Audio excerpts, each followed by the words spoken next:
आपको जितनी भी मीटिंग्स रहेंगी हमारी वो सारे के सारे रिकॉर्डेड रहेंगे after completion of the class. वैसे तो ये मीटिंग्स हम लोग ऑनलाइन यूट्यूब पर रन करते हैं, ठीक है, for the long time period. But कुछ केसेस में हम लोग यूट्यूब पर नहीं डालते। जैसे आपका क्लासरूम बहुत बड़ा है तो हमारे सर्वर पे रहेगी, आपको लिंक मिल जाएगा। एंड मैं सजेस्ट करूंगा कि वो सर्वर क्या होता है, देखो आपको ही पता है, सर्वर क्लीन अप करना पड़ता है बार बार। तो ओके, आप उस वीडियो को डाउनलोड कर लेना फॉर द। ओके, डाउनलोडेबल होता है मतलब। हाँ, डाउनलोडेबल रहता है, तो मतलब मेरा सजेशन रहेगा कि आप डाउनलोड कर लेना। वैसे तो हम यूट्यूब पे लिंक डाल देते हैं, चैनल बना देते हैं और उस पर आपको डाल देते हैं, वो लिंक आपको मिल जाएगा ताकि इन फ्यूचर आपको एक्सेस करना है तो आप उसमें एक्सेस कर सकते। ओके। ओके। जो भी अगर इसमें कोई अपग्रेडेशन आते हैं, अपग्रेडेशन इन द सेंस हम लोग, हमारी एक R&D टीम होती है, ठीक है। मैं आपको पूरा प्रोसीजर और बता देता हूँ अपना।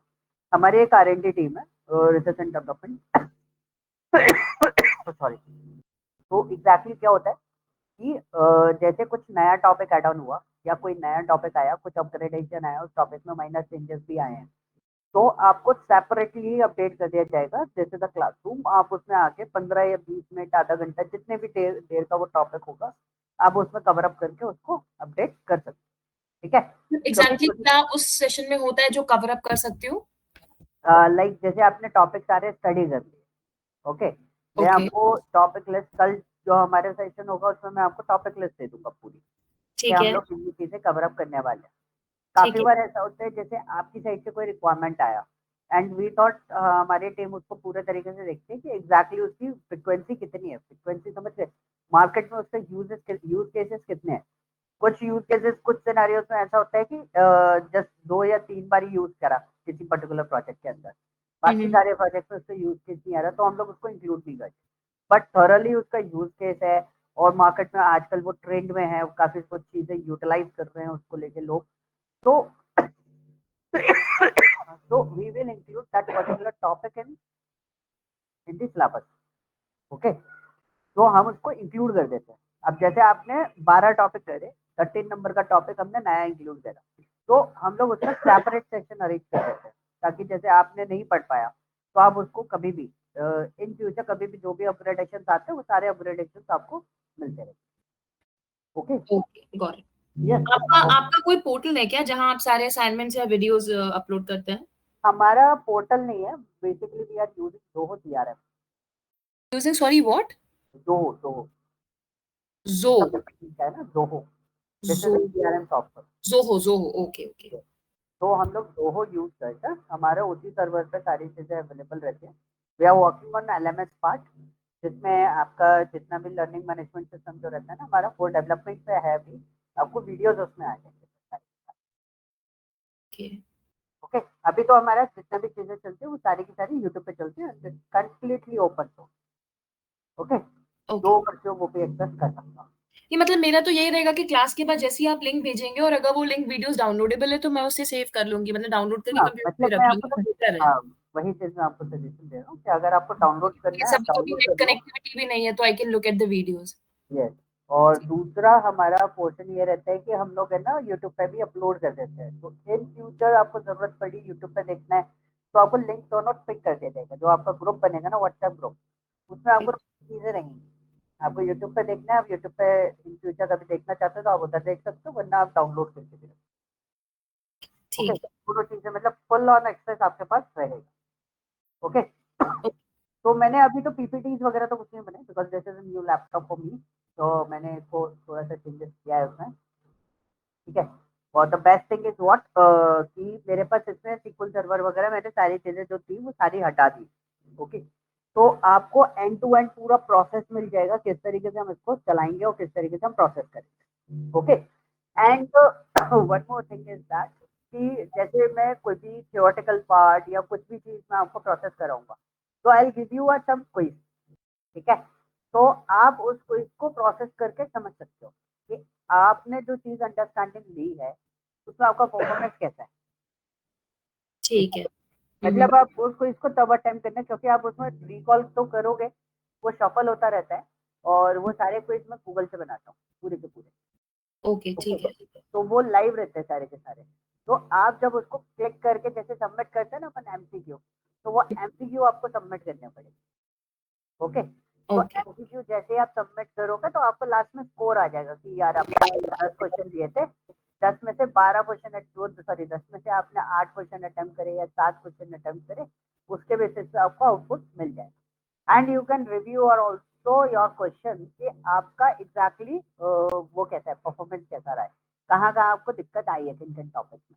उससे आपको ये बेनिफिट रहता है, हमारे जितने भी स्टूडेंट्स रहते हैं उनको ये बेनिफिट रहता है, दे कैन एनालाइज यार मेरा ये टॉपिक वीक है, मैं अक्सर मेरे पास जो क्विज आता है उसमें मैं इस चीज में फेल हो जाता हूँ, मतलब इसका आंसर नहीं कर पाता, तो you can recall your topic. ठीक है, आप उस टॉपिक को दोबारा स्टडी कर सकते हैं इन डीप, ताकि वो टॉपिक भी आपका क्लियर हो जाए।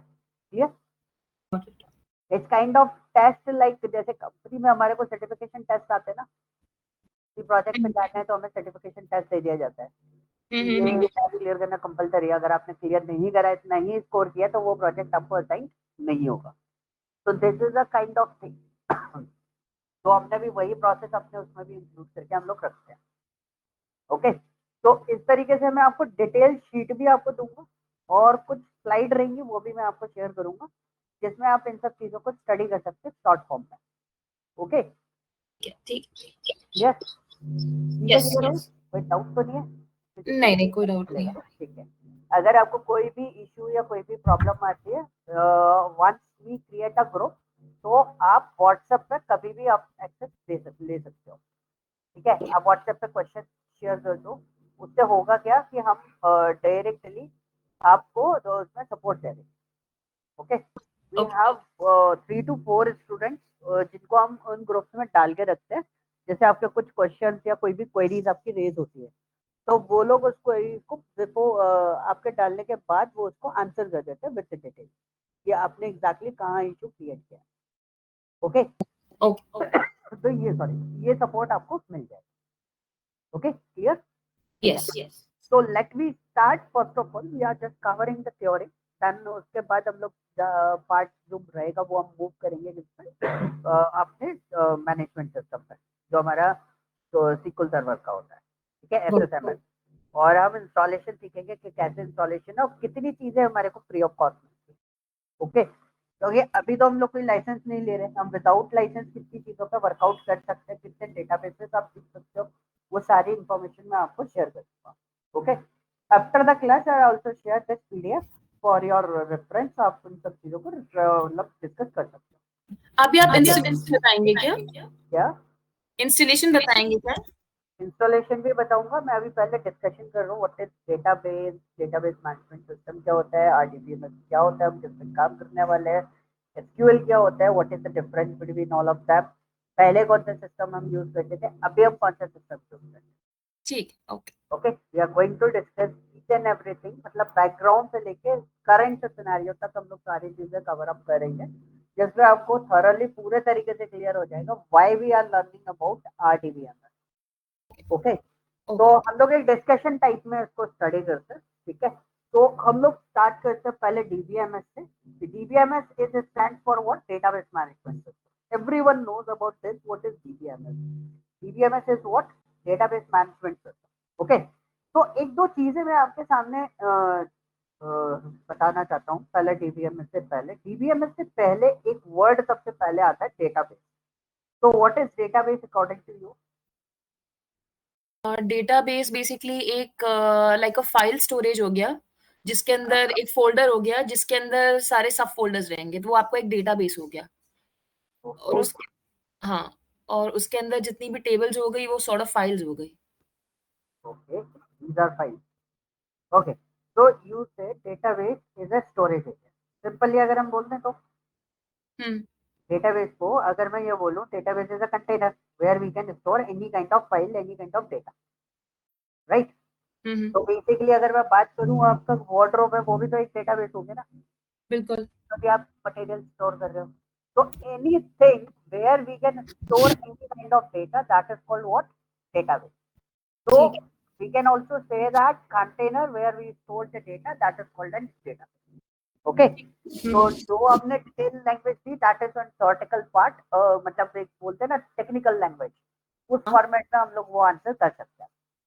Okay, that is a good answer for interview purpose. Sorry, okay, तो this is a sign of database basically. आप जब भी देखोगे ना कहीं भी डेटाबेस का जो साइन मिलेगा वो ट्रम्प फॉर्मेट में मिलेगा, तो that is called what, database. Because ये सिंबल मेरे को बताने के पीछे रीजन क्या है, whenever you are using Tableau और Power BI, वहां पर आपको रिलेशन मॉडल्स आपको देखने को मिलते हैं, तो वहां पर इन सिंबल से ही आपको आइडेंटिफाई करना होता है कि what is the symbol, how we these are the extracted data और live data.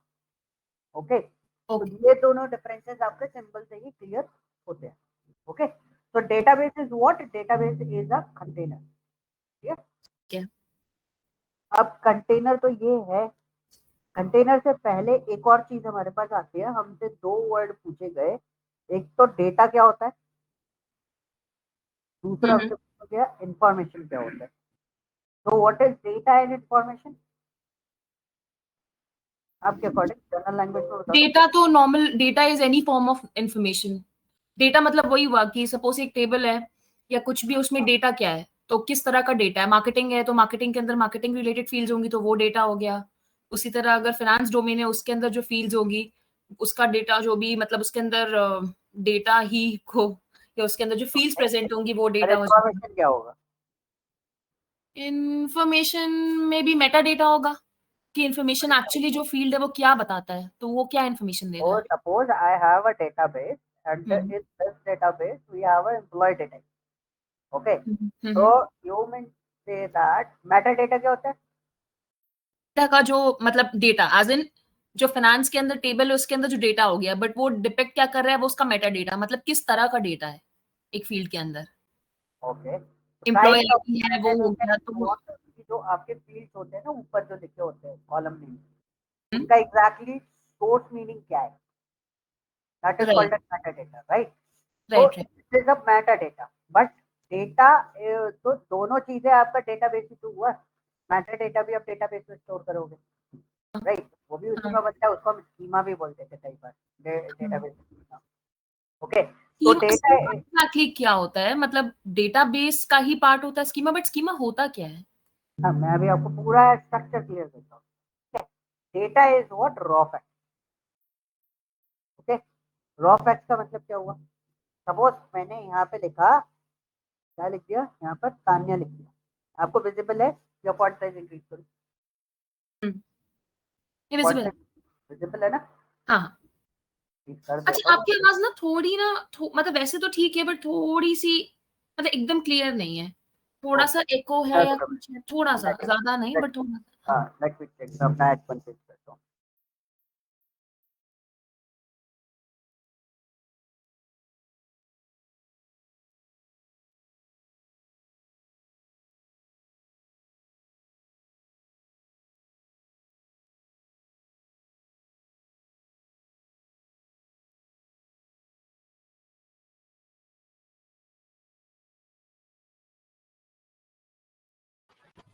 Yes, voice clear एक बार दोबारा बोलिएगा। हेलो, अभी वॉइस क्लियर आ रही है आपको मेरी? हाँ, अभी क्लियर आ रही है। Okay, so basically this is अ तान्या, ठीक है। So this word is what, ये तो रॉ फैक्ट हुआ ना, अभी हाँ। आप कुछ भी आइडेंटिफिकेशन नहीं दे सकते। So whenever you see some words and something जिसका कोई मीनिंग नहीं है, अभी तान्या क्या है, we don't know about this, so that is called what, data. Okay, it's a raw fact, जब तक हमने उसको कुछ नहीं बनाया तब तक वो क्या है, डेटा, ठीक है। तो अगर मैंने बोला स्टूडेंट नेम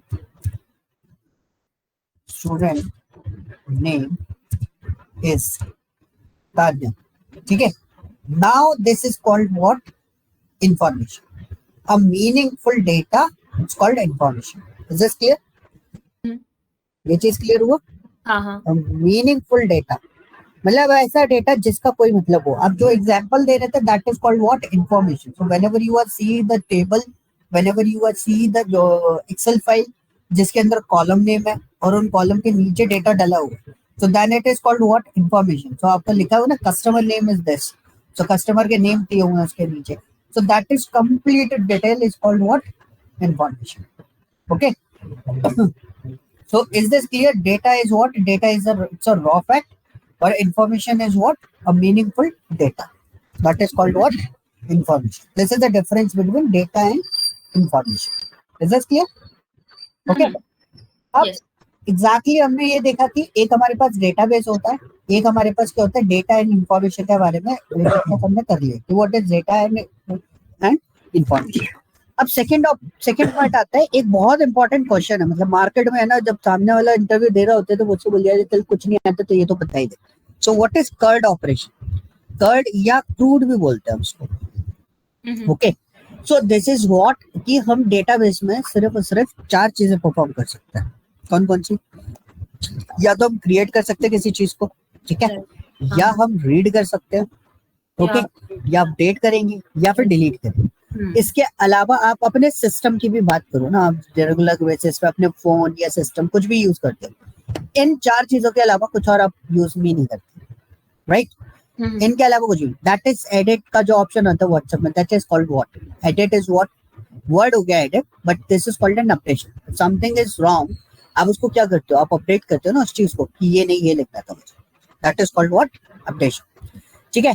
सो कोई भी डेटाबेस हो, कुछ भी डेटाबेस अवेलेबल हो, उसके अंदर आप क्या यूज करते हो? क्रूड ऑपरेशन या कर्ड ऑपरेशन आप बोल सकते हो. Create, read, update and delete. उसके अलावा कोई और ऑपरेशन आप इसके अंदर परफॉर्म नहीं करते. ये चीज आपको पहले अपने दिमाग में बहुत अच्छे से बैठा दिया कि इसके अलावा कोई और ऑपरेशन होता ही नहीं है.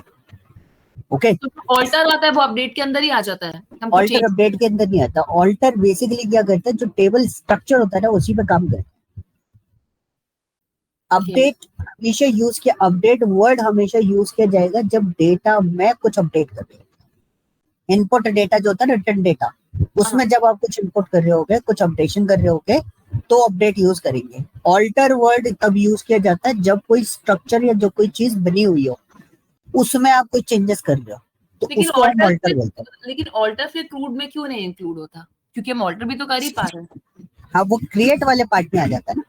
अच्छा. एक होता है किसी चीज को नया बनाना, आप उसको बोल सकते हो एक तरीके से डेटाबेस डिजाइनिंग के बेसिस पे हम उसको बोल सकते हैं. That is called an update. कि आपकी कोई टेबल स्ट्रक्चर बना हुआ था, आपने उसमें कुछ मॉडिफिकेशन कर दिया. Okay, so this is a part. ठीक. सो ये बेसिकली डेटा के लिए है, मतलब ये ऑपरेशन जो होता है ना डेटा के लिए होता है, वैसे आप सबके लिए यूज कर सकते हैं. Okay, okay, so this is a part. वैसे बेसिकली हम लोग इस पार्ट में डिवाइड नहीं करते. We are dividing the SQL queries in 4 section. DDL, DML, DCL, sorry TCL, पहले डीसीएल भी था, उसको टीसीएल भी बोलने लगे. ठीक है, डीसीएल, टीसीएल एंड आपका डीक्यूएल. ये 4 पार्ट में डिवाइड करते हैं हम क्वेरीज को. जैसे आपका जो ऑल्टर वाला कमांड है ना, जो आता है वो आता है आपको किसमें? डीडीएल में. Okay, these are the operation, these are not categories of queries. Okay, okay, ये क्या होते हैं? ये ऑपरेशंस होते हैं कि आप एक्चुअली परफॉर्म क्या कर सकते हैं. This is the dependency. Okay, और सिक्वल में एक चीज बहुत अच्छे से समझ के चलना कि यहाँ पे वर्ड्स का गेम बहुत ज्यादा है. ओके, ये मतलब मैं अपने पर्सनल एक्सपीरियंस से बोल रहा हूँ, और आप खुद एनालाइज करोगे ना, यहाँ सिर्फ एक सिंगल वर्ड का अगर मीनिंग आपको पता है, आप पूरी क्वेरी फटाफट बना दो. तो वर्ड्स का गेम है. हेलो, आपकी आवाज कट रही है. आपकी आवाज कट रही है. आवाज कट. हाँ हाँ हाँ, डिस्टॉर्ट हो जा रही है बीच में. एक मिनट.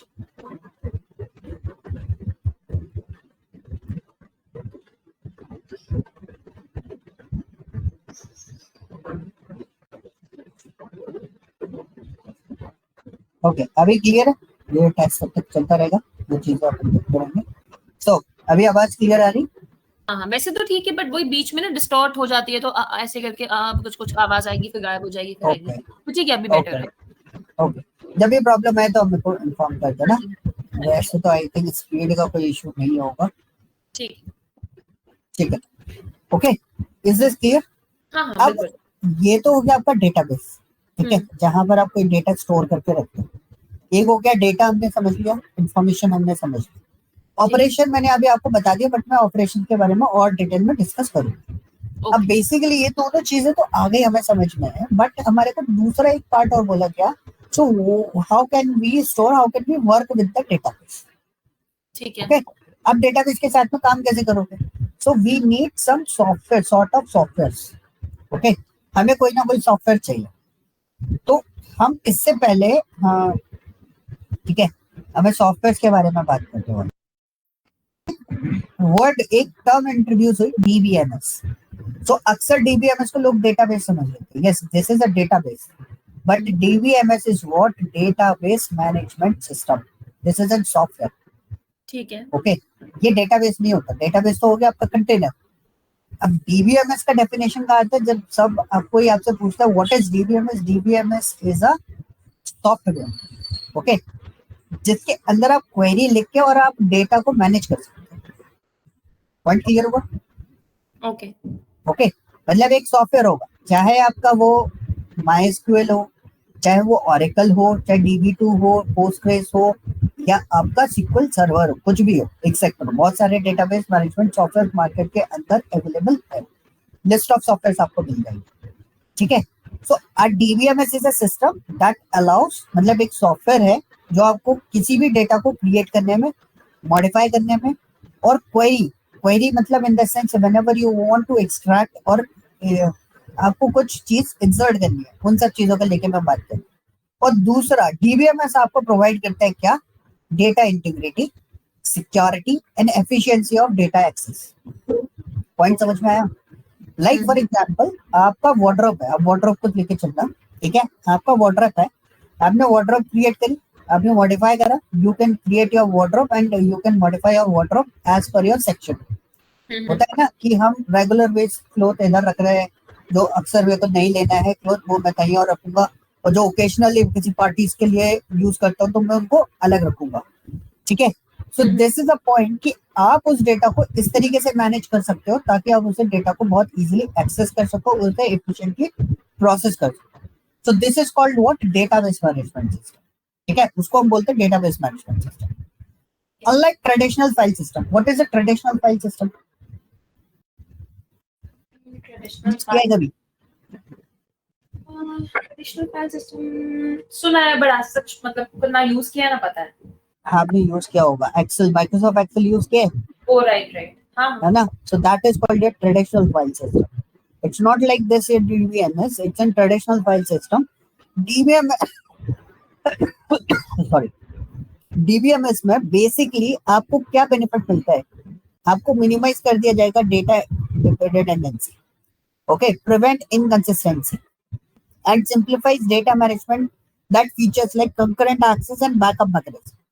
मतलब इन द सेंस, अगर आपका कोई डेटा ट्रेडिशनल फाइल सिस्टम, मतलब आप एक्सेल में डेटा हैंडल कर रहे हो, ठीक है, सो उसमें हाई चांसेस होते हैं कि आपका डेटा रिपीटेटेड हो सकता है, ओके, क्योंकि उसमें हाँ जी, ट्रेडिशनल सिस्टम में, हाँ ट्रेडिशनल में अगर एक्सेल में बात करूं तो this is a high chances कि उसमें डुप्लीकेसी आ सकती है, क्योंकि आप तो डेटा एंट्री कर रहे हो, उसमें डुप्लीकेसी आने के कितने चांसेस है? बहुत हाई चांसेस है। इनकंसिस्टेंसी मतलब सपोज आपके पास दो डिफरेंट डिपार्टमेंट है, एक दोनों टेबल्स एक दूसरे पे डिपेंडेंसी होकर चलती है, ठीक है, तो हम इसमें कॉन्सेप्ट ऐसा करते हैं कि अगर उस डिपार्टमेंट में वो चीज अवेलेबल नहीं है, मतलब तान्या की एंट्री एम्प्लॉय में नहीं हुई है, तो अकाउंट डिपार्टमेंट में उसकी एंट्री कभी नहीं आई. पॉइंट समझे? हाँ हाँ, मतलब तान्या इज माय एम्प्लॉय, तो अकाउंट डिपार्टमेंट में उसकी एंट्री होनी कंपलसरी है. Okay, so this is a point कि ये मैकेनिज्म हम यूज करते हैं किसमें? डीबीएमएस में. ये एक्सेल में परफॉर्म नहीं होता. एक्सेल में क्या होता है, आपने एम्प्लॉय में तो डाल दी, अब अकाउंट डिपार्टमेंट के पास वो डिटेल नहीं पहुंची, तो अकाउंट डिपार्टमेंट के पास अपडेट होगी नहीं, उसमें शो करेगा ही नहीं, फिर उसको शो कराने के लिए आपको फिर एंट्री बनानी पड़ेगी, right. So this is the features. और दूसरा फीचर्स क्या होता है? Backup mechanism. फॉर एग्जांपल, अभी आपको पता है ईरान और इजराइल का वॉर चल रहा है, राइट. अब इस वॉर में सपोज कोई एक कंपनी XYZ, वो कंपनी वहां पर रन कर रही है किसी भी कंट्री के अंदर, सपोज इजराइल में, और वो अपना डेटा मैनेज करती है किसके ऊपर? एक्सेल के ऊपर, ट्रेडिशनल फाइल सिस्टम में. अब उसके ऊपर गिर गई मिसाइल उसके ऑफिस पे, तो सारा सिस्टम तो हो गया डिस्ट्रॉय, राइट. अब उसे चीजें बैकअप चाहिए, अब वो बैकअप कैसे लेके आएंगे? नहीं आ पाएंगे. लेकिन बैकअप क्यों नहीं आ पाएगी एग्जैक्टली? क्योंकि ट्रेडिशनल फाइल सिस्टम में ना तो वो सर्वर पे होती है, ना वो कहीं और होती है. अब आपने एक बार चीज को, जैसे आप देखोगे ना, LIC के बारे में आपने कई बार केसेस सुने होंगे, these are the case studies for the database, ठीक है, हम लोग केस स्टडीज यूज करते हैं डीपीएमएस के लिए। लाइफ इंश्योरेंस का केस सुना होगा आपने, एलआईसी पे। तो लोगों के क्लेम प्रोसेस होने थे बहुत ज्यादा, डिजास्टर हुआ था इंडिया में तब। तो लाइफ इंश्योरेंस एलआईसी कंपनी ने क्या करा कि उसमें आग लगा दी अपने ऑफिस में। तो एक सिनेरियो बता रहा हूँ। तो क्या हुआ, अगर वो डेटा पेपर पे मैनेज कर रहे हैं या एक्सेल पे मैनेज कर रहे हैं, वो डेटा तो उड़ गया सारा। राइट। अब क्लेम प्रोसेस नहीं हो सकता। तो दिस इज द पॉइंट। अब उसके बाद से अभी क्या हो गया, अब सारी चीजें किस पे, सर्वर पे। They are using what, database management system. Database management system में दो फैसिलिटी मिलती है, कितना भी बड़ा डिजास्टर आ जाए, कुछ भी हो जाए, आप उसे बैकअप कर सकते हो। हाई ड्यूरेबिलिटी होती है उसके अंदर। पॉइंट समझ गए ना? मतलब आपकी चीज अगर सर्वर पे है, सर्वर एक्सेस में, तो आप जब मर्जी हो तब उसको एक्सेस कर सकते हो। अच्छा, आपको लेकिन कुछ एक बात भी बताइए, जैसे एक डाउट है मेरा। जैसे जो हाँ एक्सेल फाइल शेयर पॉइंट पे होती है, ठीक है, तो जब उसको हम सेव करते हैं, ऑटो सेव का ऑप्शन आता है, वन हाँ ड्राइव पे शेयर होता है, शेयर पॉइंट पे, तो उस हाँ केस में डेटा बैकअप होके सर्वर पे होता है, तो भी एक्सेस हाँ नहीं होता। हाँ। तो उसमें भी आप डेटाबेस यूज कर रहे हो ना, OneDrive is a database ना। अच्छा, okay okay okay. Salesforce is a database ना। हाँ सेल्स हाँ। फोर्स पे भी बैकअप में डेटाबेस स्टोर कर रहे हैं, तभी तो वो हमारी फाइल स्टोर करके बैठा हुआ है। हम्म। अगर कुछ गड़बड़ होती है तो वापस आ जाएगा। ऐसे बहुत सारे, मतलब गुड़गांव की बहुत ऐसी केस स्टडीज हैं जो जो आपको बताते हैं कि डेटाबेस का इंपॉर्टेंस क्या है। मतलब एक पर्सन है पूरा का पूरा क्रेडिट कार्ड का, जैसे आप लाइव सर्वर पे काम करते हो ना, एक पर्सन था, उसने लाइव सर्वर पे काम करा था एसबीआई क्रेडिट कार्ड में। तो हुआ क्या कि उसने लाइव सर्वर पे क्वेरी रन कर दी और ओके। सारा डेटा गायब हो गया। सबके बिल कितने हो गए, 0 पे हो गए। सो this is a blunder. Live server पे मेरा क्रेडिट कार्ड बिल 0 हो जाए सपोज, कस्टमर तो वो हो गया, कंपनी का प्रॉब्लम था। तो ओरेकल टीम जो डेटाबेस काम में आता है ऐसी चीज में, उसने क्या करा, उसने फिर बैकअप चलाया। ओके, उसने क्या चलाया, बैकअप रन किया। तो जितना डेटा उसने ड्रॉप किया था या जितना डेटा उससे गड़बड़ हुआ था, वो सारी चीजें उसकी बैकअप में आ गई। अच्छा। ओके, इसलिए आप जब भी देखोगे ना, जब भी कोई डेटाबेस बनाती है कंपनी, वो डेटाबेस एक तो आपको लाइव डेटाबेस देगी देगी, लेकिन डेली बेसिस पर वो एक बैकअप डेटाबेस और क्रिएट करते हुए चलता है। This is a process. क्योंकि हम ये पूरा क्वेरी सेक्शन बना के रखते हैं कि in any case of disaster, any case of problem, हम उसको रिकॉल रोल बैक कर सके सारी चीजों को, अगर कुछ चला जाए। ठीक है, सो अब फॉर्मेट आता है, organize the data into table, views, schemas, reports, providing the structure approach to the database management. अब एक क्वेश्चन आपने पूछा था, व्हाट इज स्कीमा? ठीक है, आपने सब कंफ्यूज रहते हैं इसके अंदर कि स्कीमा क्या होता है। स्कीमा को बहुत सिंपल ही समझना। स्कीमा का डेफिनेशन आप ऑनलाइन भी निकाल देते, मैं यहाँ लिख देता हूँ। ठीक है, अब डेफिनेशन क्या बोल रहा है, schema is a metal framework or concept that helps trace and intercept information. ठीक है, अब नॉर्मली अगर मैं आपको स्कीमा का कुछ एग्जांपल्स यहाँ पे हम सेट करें, तो स्कीमा क्या हो गया, that is called an schema. मतलब आपका टेबल स्ट्रक्चर, ठीक है, आपका व्यू, आपका स्टोर प्रोसीजर, आपका दूसरा फंक्शन। आप जब भी डेटाबेस में काम करो तो आपके लिए ये 4 चीजें इंपॉर्टेंट होती है ना। कौन कौन सी? एक तो हो गया आपके टेबल्स, दूसरा आपका हो गया व्यू, तीसरा आपका हो गया स्टोर प्रोसीजर, चौथा आपका हो गया क्या, फंक्शंस, पांचवा आपका क्या हो गया, डेटा सिक्योरिटी। ठीक है, आप SQL सर्वर में काम करोगे तो वहां पर आपको मिलेगा data security. These are called what, scheme. अब स्कीमा इज व्हाट, यहाँ पे देखो, एक किसी का भी हम डेटाबेस क्लिक करके मैं आपको बता रहा हूँ यहाँ पर, सो यू कैन सी, हमने जस्ट एक सिंपल सा क्लिक किया और इनके काम है एक स्कीमा बना था। सो this is called what, star schema. तो स्कीमा इज व्हाट कि आप किस तरीके से इस डेटा को यूटिलाइज कर रहे हो, मतलब स्टोरेज कैसे दे रहे हो, क्या कनेक्शंस बिल्ड कर रहे हो, तो समझ रहे हो। सो this is called what, star schema. So I give you complete information about Snowflake and star. ठीक है, इस पर हम डिस्कस करेंगे। सो this is called what, schema. मतलब बेसिकली इज व्हाट कि आपने स्टोरेज लिया तो कैसे लिया है।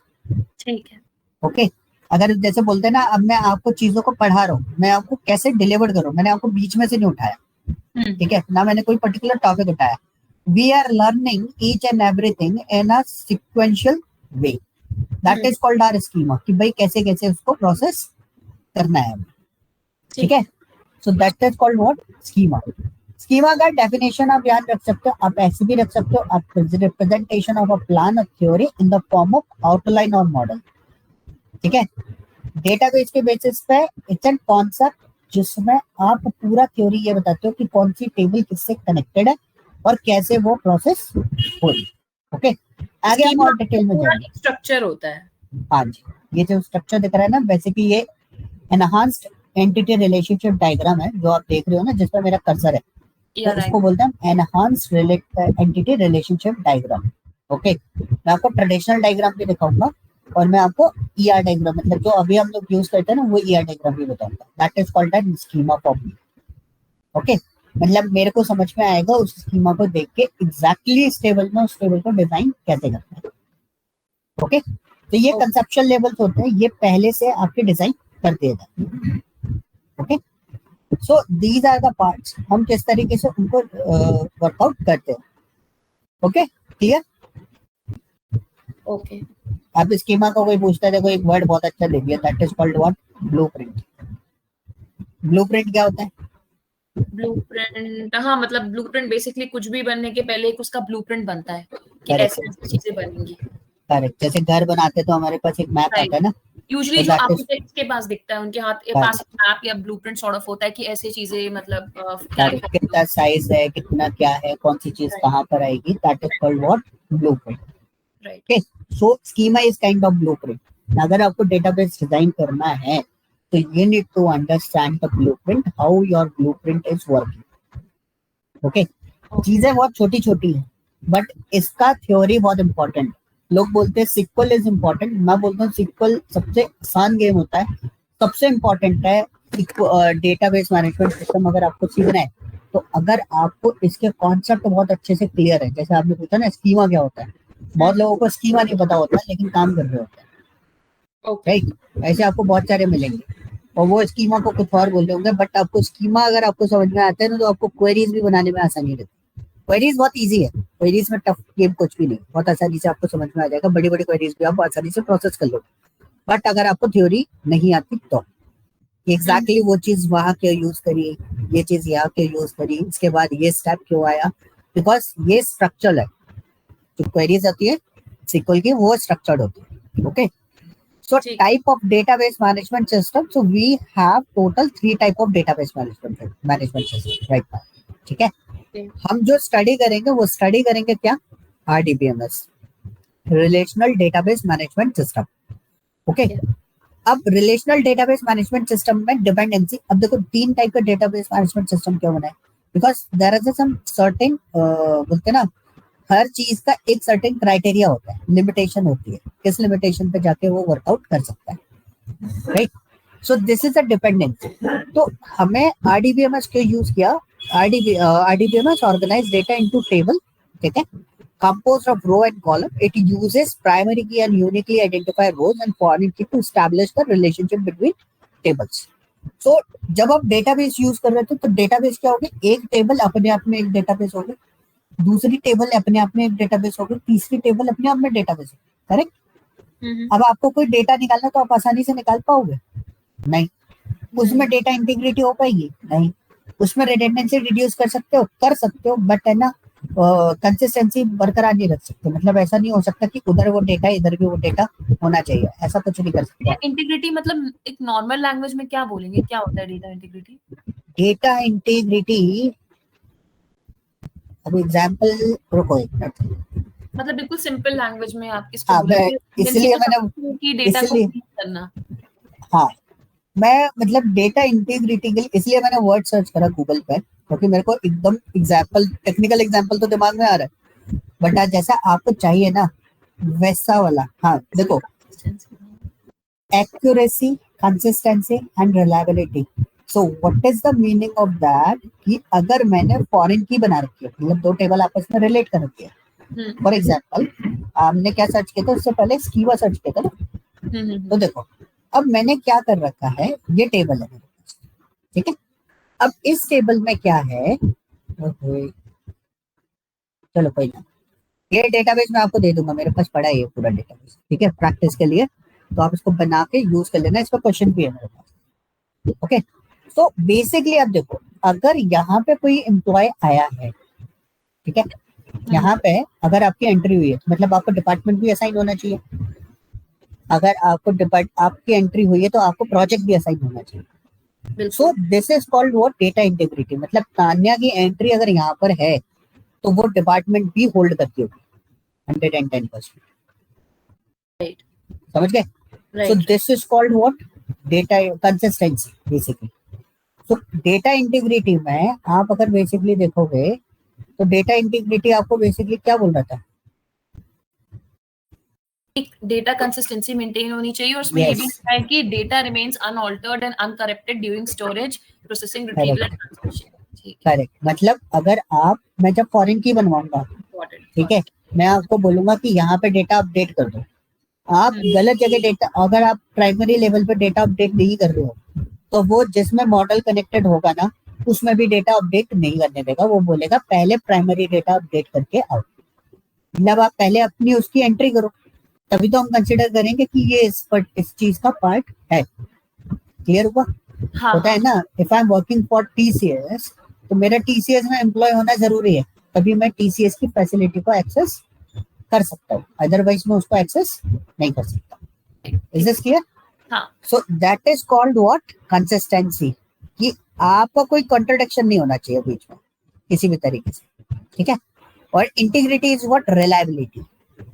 जैसे लाइक फॉर एग्जांपल, मेरे को एग्जांपल आ गया सिंपल से, like for example data integrity is what, जैसे हमने एक रिलायबिलिटी क्रिएट करी कि पहले क्या होता था कि हम पढ़ा रहे थे, टॉपिक डिलीवर कर देते थे, कुछ टॉपिक डिलीवर्ड हुआ, कुछ नहीं हो पाए, राइट। अब उसमें हमारे को ये दिक्कत आई तो हमने क्या करा, उसमें इंटीग्रेट, उसको बोलते हैं data integrated format. Trust gain करने के लिए what we are doing right now, हम आपको पूरी की पूरी लिस्ट देते हैं, right. This is what, this is called inconsistency. अगर सपोज मैं कुछ चीज मिस कर रहा हूँ तो ऑब्वियसली बात है आपके पास भी वो डेटा है and you also inform, you are the another table, I am the another table, right. मैं प्राइमरी टेबल हो गया, आप रिलेशन टेबल हो गया। मतलब अगर मैं जो चीज डिलीवर कर रहा हूँ वो चीज आपके पास भी होनी चाहिए, आपके पास तभी आएगी वो चीज, ठीक है। तो मतलब वो टॉपिक अगर होगा तब आप मुझे इन्फॉर्म कर दोगे, और टॉपिक अगर नहीं अवेलेबल है और मैं उसके आगे स्किप कर रहा हूँ तो दिस इज कॉल्ड व्हाट, कि आप उसमें उसको फेलियर, मतलब जो सिक्वल करता है ना, सिक्वल क्या करता है, आपको फेल्ड का ऑप्शन दे देता है कि हम उसको एंट्री नहीं दे सकते क्योंकि वो प्राइमरी टेबल में अवेलेबल नहीं। क्लियर? ठीक, वर्ड क्लियर हुआ? हाँ, ठीक है। सो नाउ द सैप, इसमें डेटाबेस मैनेजमेंट सिस्टम में आपके पास MySQL है, SQL, माइक्रोसॉफ्ट एसक्यूएल सर्वर है, Oracle है, पोस्टग्रेस है। तो इसमें आपके पोस्टग्रेस और MySQL जो होते हैं वो लाइट वेटेड डेटाबेस होते हैं, ओके। आप उस पर भी ट्रेनिंग कर सकते हो। एंड MySQL सर्वर जो माइक्रोसॉफ्ट का रहता है ना, SQL सर्वर, वो भी आपका लाइट वेटेड होता है, लेकिन वो basically large amount of data जो रहता है उसको प्रोसेस करने के लिए बहुत reliable database management system, okay. इसका मैं बता देता हूँ, MySQL पे we are working on MySQL also, so whenever we are uploading more than 50 lakh 40 lakh something data, तो इसका प्रोसेसिंग स्पीड थोड़ा सा स्लो डाउन हो जाता है और हैंडल नहीं कर पाता कई बार, which is why organizations go for SQL Server. Yes.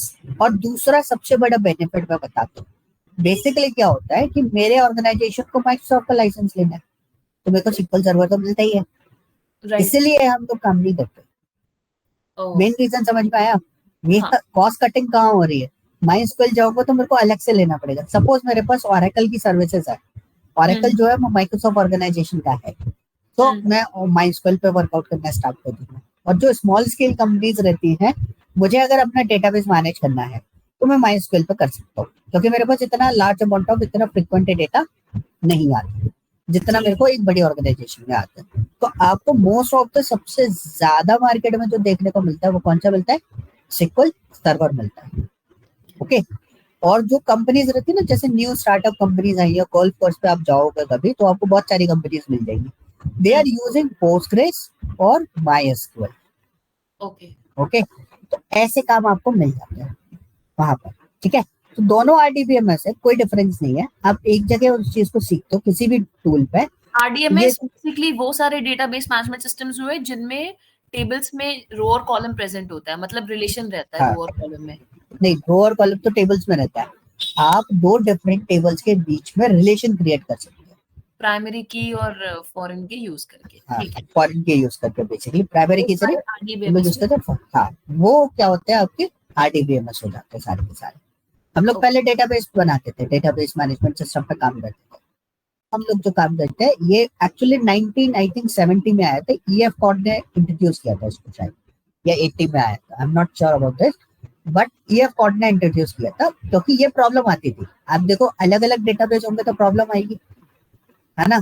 एक चीज आपको इस जगह से निकालनी है, एक चीज आपको इस जगह से निकालनी है, एक चीज आपको इस जगह से निकालनी है। But if you have RDBMS, आपका रिलेटेबल डेटा है, तो आपको क्या करना है, एक जगह से ही आप सारा डेटा एक्सट्रैक्ट कर दोगे, रिलेशन क्रिएट करके, ठीक है। तो उन्होंने आरडीबीएमएस इंट्रोड्यूस कर दिया था। अभी आप जो काम करोगे, जितना भी आप स्टडी करोगे, वो सारा का सारा क्या है, आरडीबीएमएस है और कुछ नहीं है। ओके, सारा कंसेप्चुअल लेवल सब आपका आरडीबीएमएस का चले। ओके, एक और डेटाबेस होता है NoSQL, ये बहुत फेमस है अभी मार्केट के अंदर, बहुत जबरदस्त लेवल। MongoDB जैसे एक है ना।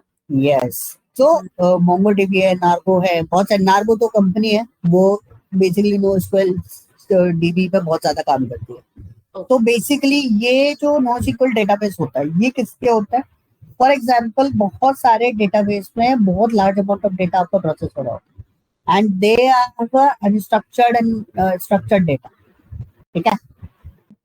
दे आर स्ट्रक्चर्ड और अनस्ट्रक्चर्ड डेटा, कुछ भी हो सकता है, पॉइंट समझे।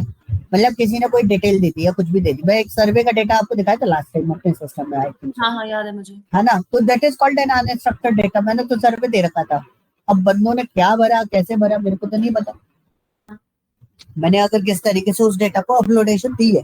कभी कभार क्या करते हैं हम लोग, डेटा एक्सट्रैक्ट करते हैं, जैसे ई कॉम कंपनीज होती है, तो अब मेरे पास बहुत सारे क्लाइंट है जो ई कॉम के हैं, ओके।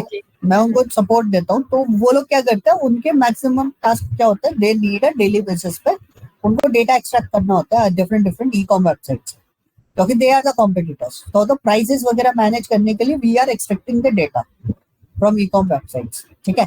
तो उसमें क्या होता है, कई बार डेटा बिल्कुल सिस्टमैटिकली निकलता है, कई बार डेटा आपका सिस्टमैटिकली नहीं निकलता। तो to storage this type of data, या बहुत सारे ऐसे सॉफ्टवेयर होते हैं, डेटा फॉर्मेट्स होते हैं, उसके लिए हम NoSQL यूज कर लेते हैं। सो बेसिकली एक सिंपल थ्योरी है why we are using NoSQL।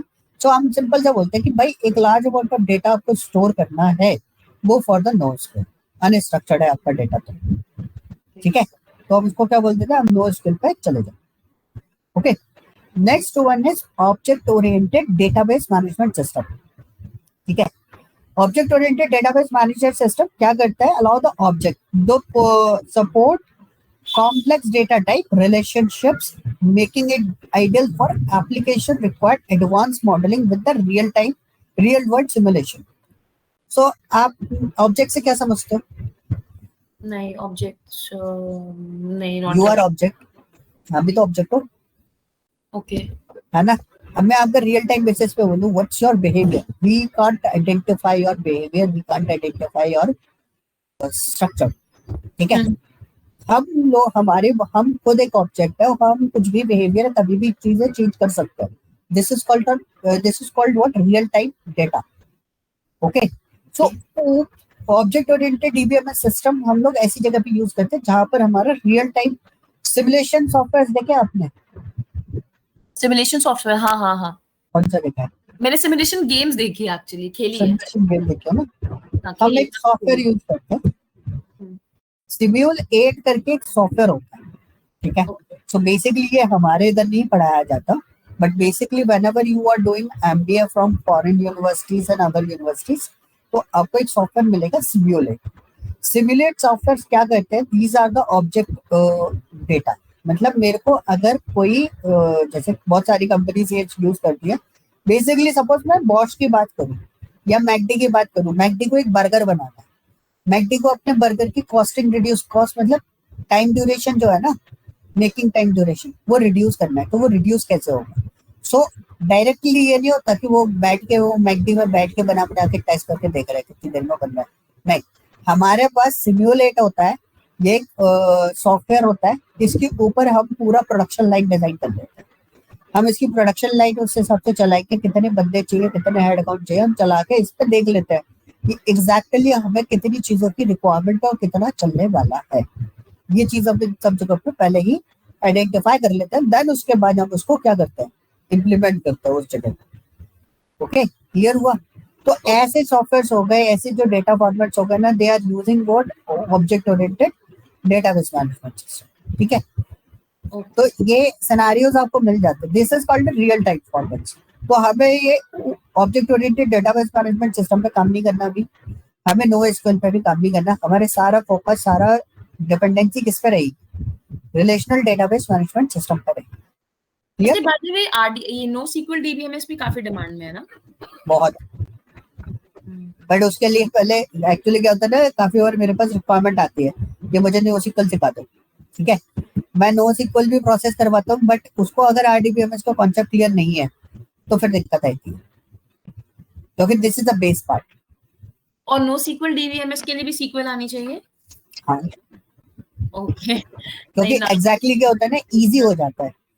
देखो मार्केट में, मैं आपको एक सिंपल थ्योरी बताता हूँ। मैं एक इंस्टीट्यूट के लिए काम कर रहा हूँ, मैं उसको उनके इधर डिलीवर कर रहा हूँ, राइट? अब ये थ्योरी कोई इंस्टीट्यूट पे जाके कभी कोई कुछ नहीं बोलता, मैं तो एक सिंपल स्ट्रेट फॉरवर्ड वर्ड बोलता हूँ। अगर मुझे बेचना है कोर्स, तो मैं आपको बोलूंगा कि नहीं, कोई प्री रिक्वेस्ट रिक्वायरमेंट नहीं, ठीक है। But as per if you want to do the mastering in this particular part, so देखो प्री रिक्वेस्ट हर चीज का होता है, कुछ ना कुछ आपको पढ़ना पड़ता है उसके लिए, बैकग्राउंड क्रिएट करना बहुत जरूरी है। अभी क्या होता है, मैं आपको थॉरली एक बहुत सिंपल सी चीज बता, आप अपनी कंपनी में भी देखोगे बहुत सारे बंदों को कंपनी टर्मिनेट करती है सिर्फ उस वजह से कि वो काम नहीं कर पा रहे proper up to the benchmark जो उनको चाहिए। रीजन इज व्हाट, कि मार्केट में जिस तरीके से डिलीवरी सिस्टम बनाया गया है, वो ये बनाया गया है कि सिर्फ कोर्स बेच रहा है। दे आर नॉट इंट्रोड्यूसिंग कि प्री रिक्वेस्ट चीजें भी, काफी सारी चीजें अवेलेबल है जो प्री रिक्वेस्ट चीजें आपको कंपटीशन पे लेनी पड़ती है। देन उसके बाद अगर आप प्रोसेस करोगे उस चीज को, और आपका कभी भी ग्लिच नहीं आएगा आगे जाके, जो पैकेज इंक्रीज होने का चांसेस होता है ना बहुत अच्छे खासे लेवल पर। सो एक प्री रिक्वेस्ट आपको कंप्लीट करना है। आप जैसे एडीएफ भी सीखोगे तो सीक्वल सीखनी पड़ेगी आपको, एडीएफ पर काम करना है ना। आप किसी भी बिग क्वेरी में काम करना है, आपको सीक्वल आनी चाहिए। सो this is a base thing कि आपको प्री रिक्वेस्ट चीज है। और आई थिंक है भी ऐसा कि मार्केट में जितने भी 90% इंटरव्यूज होते हैं डेटा इंजीनियर, डेटा एनालिस्ट, वो मोस्टली सीक्वल बेस्ड होते हैं। 100 वो हो गई उसी पे, क्योंकि आपको warehouse, data bird, data lake से ही इंटरेक्ट करना है, तो सीक्वल पे ही चलेगी सारे के सारे इंटरव्यूज, ठीक है ना। सो इसलिए मैं बोलता हूँ प्री रिक्वेस्ट पहले कंप्लीट करो, देन उसके बाद। अब जैसे थ्योरी भी डिस्कस नहीं करते, I am discussing the theory because आपको अब बैकग्राउंड आपको पता है। If someone using data integrity word, आप उसको एक्सप्लेन कर दो, क्योंकि इसके डेटा इंटीग्रिटी का इशू है। क्योंकि आप जैसे कभी सपोर्ट भी दोगे ना, इन केस इन फ्यूचर कभी आपको मौका मिलेगा और आप करोगे वो काम, ठीक है। सीखने के बाद हर कोई करता है, तो आप किसी भी कंपनी को, लोकल जो कंपनीज होते हैं उनको आप जब सपोर्ट दोगे, तो आप उनके डेटाबेस में ये चीज देखोगे, डेटा इंटीग्रिटी, डेटा कंसिस्टेंसी का इशू बहुत रहता है उनको, तो आपको वो सब चीजें भी सही करनी पड़ती है। ओके, तो आपको एंड टू एंड लेके चलना है, क्योंकि हमें प्रोडक्शन लाइन वहां पर तो दे देंगे, लेकिन हम कुछ कर नहीं सकते उसके अंदर ज्यादा कुछ, है ना। तो ये चीजें एमएनसीज में नहीं सीख सकते हैं। आपको कोई ना कोई छोटा क्लाइंट जो होता है ना, उसको पकड़ना पड़ता है, जिसने बहुत ज्यादा रायता फैला रखा हो अपने प्रोजेक्ट के अंदर, उसको पकड़ लोगे, आपने जितना सीखा होगा उससे कई गुना सीख जाओगे, क्योंकि उसके प्रोजेक्ट में बहुत प्रॉब्लम रहती है, सब सॉर्ट आउट करते करते आपको बहुत कुछ आ जाएगा। ओके, एमएनसीज के काम इजी होता है, डोंट वरी। अगर आपको अभी टफ लग रहा है तो बहुत इजी होता है कुछ चीज। Okay, so what is the advantage of DBMS? क्या एडवांटेजेस है डीबीएमएस के? First of all data organisation रहता है, ठीक है।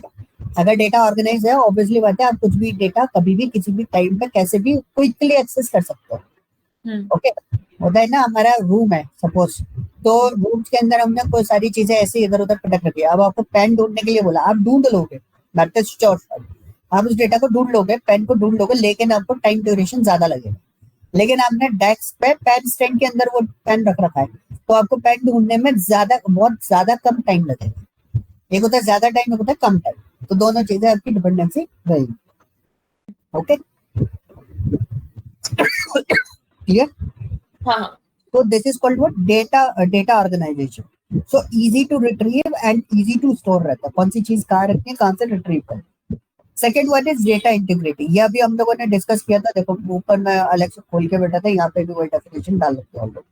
DBMS provide mechanism for enforcing data integrity constraints such as constraint that values data access control restrict to who can access the data, who can not. मतलब होता है ना, एक तरीके से एक सिंपल सी बात करूं, टैब्लू आप यूज करते हो, हाँ। है ना? आप टैब्लू में देखते हो कि उसमें ना लेवल्स होते हैं, एक होता है मैनेजर, एक होता है एडमिन, एक होता है कंट्रीब्यूटर। एडमिन सब कुछ देख रहा होता है, मैनेजर की एक लिमिटेशन होती है और कंट्रीब्यूटर की एक लिमिटेशन होती है, वो मैनेजर का डेटा नहीं देख सकता और एडमिन का डेटा नहीं देख सकता। एडमिन कंट्रीब्यूटर और अपना डेटा देख सकता, वो सॉरी एडमिन मैनेजर और कंट्रीब्यूटर दोनों का डेटा देख सकते हैं। तो सीक्वल में आपके पास ये रहता है कि सीक्वल में मैं मैनेज कर सकता हूँ सारी चीजें, समझ रहे हो? सिक्योरिटी पूरी मैनेज कर सकता हूँ कि आपको कितना पार्ट का एक्सेस देना है। आप पूरा एक्सेस नहीं ले सकते, आपको जितने पार्ट का एक्सेस देना आप उतने पार्ट का एक्सेस लोगे। ठीक है? अब जैसे आपको कंपनी वो बोला ना कि आप ऑल्टर नहीं कर सकते, अपडेट नहीं कर सकते, हाँ राइट? आप अपडेट कमांड चलाओगे तो अपडेट हो जाएगा, राइट? ये बोला है, राइट राइट। हाँ वैसे करना मत, बट आप कभी करके देखना। अपडेट तो उन्होंने बोला कि प्रॉड में मत करो, टेस्ट स्कीमा में कर लो। मैंने तो स्टोर प्रोसीजर को ऑल्टर करके उसमें कमांड चला दी थी, तो वो डेटा वहां पे आ नहीं रहा था, वो ग्रुप पे आ गया ऑनशोर टीम से कि डेटा क्यों नहीं ढंग से आ रहा। यस, सो एग्जैक्टली क्या होता है ना कि वो चीजें वो रहती है कि आप कभी कभी क्या होता है ना, हम लोग एक्सेस भी बंद कर सकते हैं, प्रिविलेजेस बोलते हैं, सिक्योरिटी बोलते हैं इसको। तो उन लोगों ने करनी है क्योंकि वरना कई सारी कंपनीज में, जैसे वरना वर्किंग फॉर गूगल, ठीक है, उनने हमें ये प्रिविलेजेस बंद करो, हमारे लिए रिस्ट्रिक्टेड था, हम डेटा अपडेट कर ही नहीं सकते। तो मैं कमांड भी चला दूंगा ना तो मेरे सिस्टम से नहीं चलती। Okay, so this is a point कि आप इसमें इस लेवल तक सिक्योरिटी दे सकते हैं कि आपको जितना वो फॉर्मेट को बोला उतने फॉर्मेट्स को वो उसको वर्कआउट कराते। कंकरेंट एक्सेस आपको मिलेगा, ठीक है। डेटा सिक्योरिटी जो मैं आपको बात कर रहा था, this is very important for the database management system.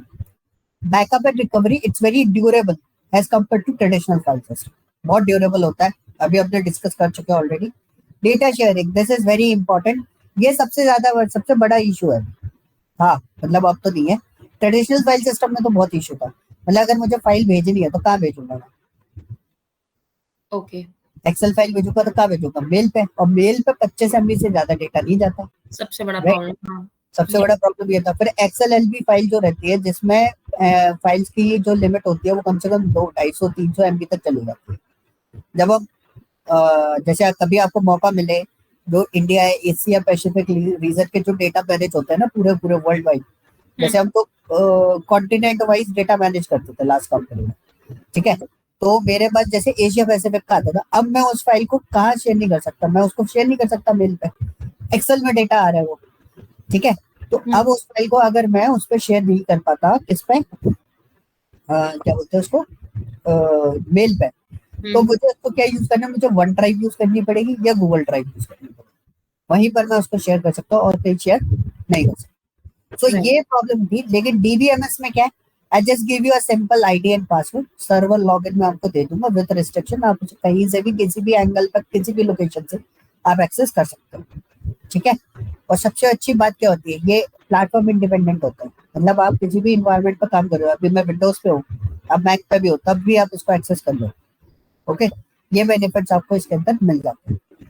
अब इसमें डीबीएमएस हम हर कंपनी को सजेस्ट करने देते हैं। पहली चीज ये कॉम्प्लेक्स होता है, उसको सीखना टफ होता है हर किसी के लिए। परफॉर्मेंस ओवरहेड, डीबीएमएस में परफॉर्मेंस आपकी अच्छी खासी रहती है, हाई लेवल परफॉर्मेंस रहती है। स्केलेबिलिटी का कोई चक्कर नहीं है, स्केलेबिलिटी आप जितनी चाहो उतना दे सकते हो, but limit the scalability and application, it requires the lock-in and synchronization mechanism to ensure data consistency। मतलब आपके डेटा पे डिपेंडेंसी रहेगी कितना स्केलेबिलिटी लेना है, ओके। और इसमें एक और इशू रहता है, अगर आपने ज्यादा बड़ा डेटा नहीं का किसी भी गवर्नमेंट वेबसाइट को आप एक्सेस करना, इंजीनियरिंग किया आपने, क्या किया है? हाँ बीटेक बीटेक किया ना, तो आपने देखा होगा जब हमारा रिजल्ट डिक्लेयर होता था सर्वर रुक जाते थे हमारे, हाँ हाँ है ना। सो this is the kind of thing कि वो प्रॉब्लम आती है। सबसे बड़ा इशू पता है क्या है, बाकी सारी चीजें फिर भी मैनेज की जा सकती है, सबसे बड़ा इशू है ये कॉस्ट। अगर आप किसी कंपनी को सजेस्ट कर रहे हो तो समझो एक्सेल से ज्यादा, एक्सेल मिलेगा 5-6 हजार 7 हजार रुपए, ये इसकी कॉस्ट ज्यादा महंगी पड़ती है, ठीक है। This is the major issue कि कहाँ हम प्रॉब्लम क्रिएट होती है हमारे लिए। ओके ओके अब मैंने यहाँ पे ना छोटा सा पार्ट बनाया, वैसे तो मेरे पास बहुत बड़ी थ्योरी थी, तो थ्योरी को हटा के मैंने एक छोटी सी पिक्चर डाल दी। Okay so this is an file system versus DBMS. File system समझ को, कौन सा ट्रेडिशनल फाइल सिस्टम। हाँ हाँ रिडंडेंसी आने के चांसेस कितने हैं इसमें, हाई है, डीबीएमएस में लो है। आ सकते हैं अगर आपने कोई की कंस्ट्रेंट नहीं लगाया है तो रिडंडेंसी डीबीएमएस पे भी आ सकती है। अगर कोई बोले कि डीबीएमएस में रिडंडेंसी नहीं आएगी तो उसको डिनाई कर देना कि आएगी, लेकिन आपने की कंस्ट्रेंट वगैरह कुछ भी नहीं लगाए तो आएगी। अगर लगाए हैं तो आने के चांसेस कम होते हैं पर कम होते हैं। डेटा सिक्योरिटी मिनिमल है, एक्सेल की फाइल को शेयर कर सकते हो, लेकिन आप किसी पर्सन को शेयर कर रहे हो वही पर्सन देख रहा है, बट मिनिमम है। इसमें तो एडवांस लेवल तक है, लेयर टू लेयर आप सिक्योरिटी दे सकते हो। रिलेशनशिप सपोर्ट पहले नन था, अभी के हिसाब से मैं बता देता हूँ, पहले भी हम उसको नन ही बोलते थे, लेकिन अभी के हिसाब से डेटा मॉडल का कॉन्सेप्ट एक्सेल जैसे एरियाज में भी इम्प्लीमेंट होता है। ओके ओके ये अभी है, पहले नहीं था। अब डीबीएमएस फुल एक्सेस देता है इन सब चीजों का आपको, relationship support, multi user access ये लिमिटेड है। ओके इसमें फुल सपोर्ट है, आप जितने लोगों को देना चाहो उतने लोगों को आप उस तरीके से दे सकते हो। ओके क्लियर, बोर तो नहीं हो रहे? नहीं बिल्कुल भी नहीं। बोर हो रहे हो तो बता देना, फिर अपन टॉपिक चेंज कर लेंगे थोड़ा सा, मतलब तो रुक जाएंगे, फिर अपन उसके बाद आगे प्रोसेस करेंगे, क्योंकि वीकेंड का क्लासरूम थोड़ा सा लेंथी होता है और अभी क्या है थ्योरी है। ओके सो अब आता है आर्किटेक्चर। आर्किटेक्चर इज एक मिनट दो कि बस मैं 1 मिनट में आई हूँ, मुझे 1 मिनट। श्योर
हाँ यस कंटिन्यू।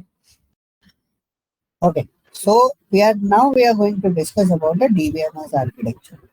ठीक है, मैं आर्किटेक्चर तक कवर अप कर रहा हूँ, फिर रिमेनिंग जो पार्ट होगा I think architecture is the last part. ठीक है, सो उसके बाद हम लोग इंस्टॉलेशन करेंगे। ओके सो आज हमारा ये एजेंडा था पूरा complete. So types of DBMS architecture is very simple. Installation SSMS ना? हाँ जी, वो मैं आपको स्क्रीन शेयर करके दिखा दूंगी, मेरे पास ऑलरेडी इंस्टॉल्ड है वो। ओके ठीक है, सो इसमें हमारे पास क्या है ना, 1 टायर 2 टायर 3 टायर अलग अलग आर्किटेक्चर्स होते हैं। ओके तो 1 tier architecture is what and 2 tier architecture is what, 3 tier architecture is what, इसको हम लोग डिस्कस कर लेते हैं। हम उसके बाद हम आगे जाते हैं। This is called what, 1 tier architecture. So this is a local database. Okay another one is your application. Okay clear? So local database और एप्लीकेशन होता है। वन टायर आर्किटेक्चर में एक सिंपल सी चीज बताता हूँ, this is a client based होता है। ये क्लाइंट बेस्ड का मतलब क्या होता है? एक होता है सर्वर बेस्ड, एक होता है क्लाइंट बेस्ड। सो इन दोनों के बीच में डिफरेंस पता है? सर्वर बेस्ड और क्लाइंट बेस्ड? हाँ, नॉट रियली, मतलब मे बी नाम से I can make something out of it, but client based हो गया कि मैंने सॉफ्टवेयर आपके उसमें इंस्टॉल कर, okay, more okay, like cloud, जैसे हम पे करते हैं और क्लाउड की सर्विसेज अवेल करते हैं। हाँ नहीं, वो तो आपका सर्वर बेस्ड हो गया ना। मैंने बोला आपने एक्सेल अपने इसमें चला रहे अपने सिस्टम आप पे। अपने सिस्टम पे, मेरे पास नहीं है, आप मेरे से लाइव कनेक्टेड नहीं हो, I am on the server based, right? मैं सर्वर हूँ। अच्छा, पहली चीज, क्लाइंट और सर्वर क्या होता है, ये क्लियर है? नहीं, फिर मैं वो दूसरा क्लाइंट समझ रही हूँ कि मेरा क्लाइंट ओके, का जो नहीं नहीं, वो क्लाइंट है, वो तो वो अलग हो गया। आप क्लाइंट कौन होता है? क्लाइंट होते हैं आपका भी क्लाइंट हो, ठीक है? मैं क्या हूँ? मैं सर्वर हूँ, आई am the service provider, right? Okay, तो आप हो गए क्लाइंट, आप मतलब सारी सर्विसेज किससे ले रहे हो? मेरे से ले रहे हो, ठीक है? आप किससे ले रहे हो? मेरे से ले रहे हो, ओके? सो मतलब आपका कोई भी क्वेश्चन, कोई भी क्वेरी होगी तो वो मेरे पास आएगी, and I am responding to you, okay? So this is called what? Server based server. आप जैसे गूगल पे कोई सर्च आउट करते हो, मैंने यहाँ पे डाला सिम्युल8, राइट? तो सिम्युल8 इज व्हाट? मैंने यहाँ पे, एक मिनट देखो, अभी मैंने क्या डाला? सिम्युलेट। मैंने रिक्वेस्ट किसको डाली है? सर्वर पे। एक मिनट का, एक मिनट रुकना।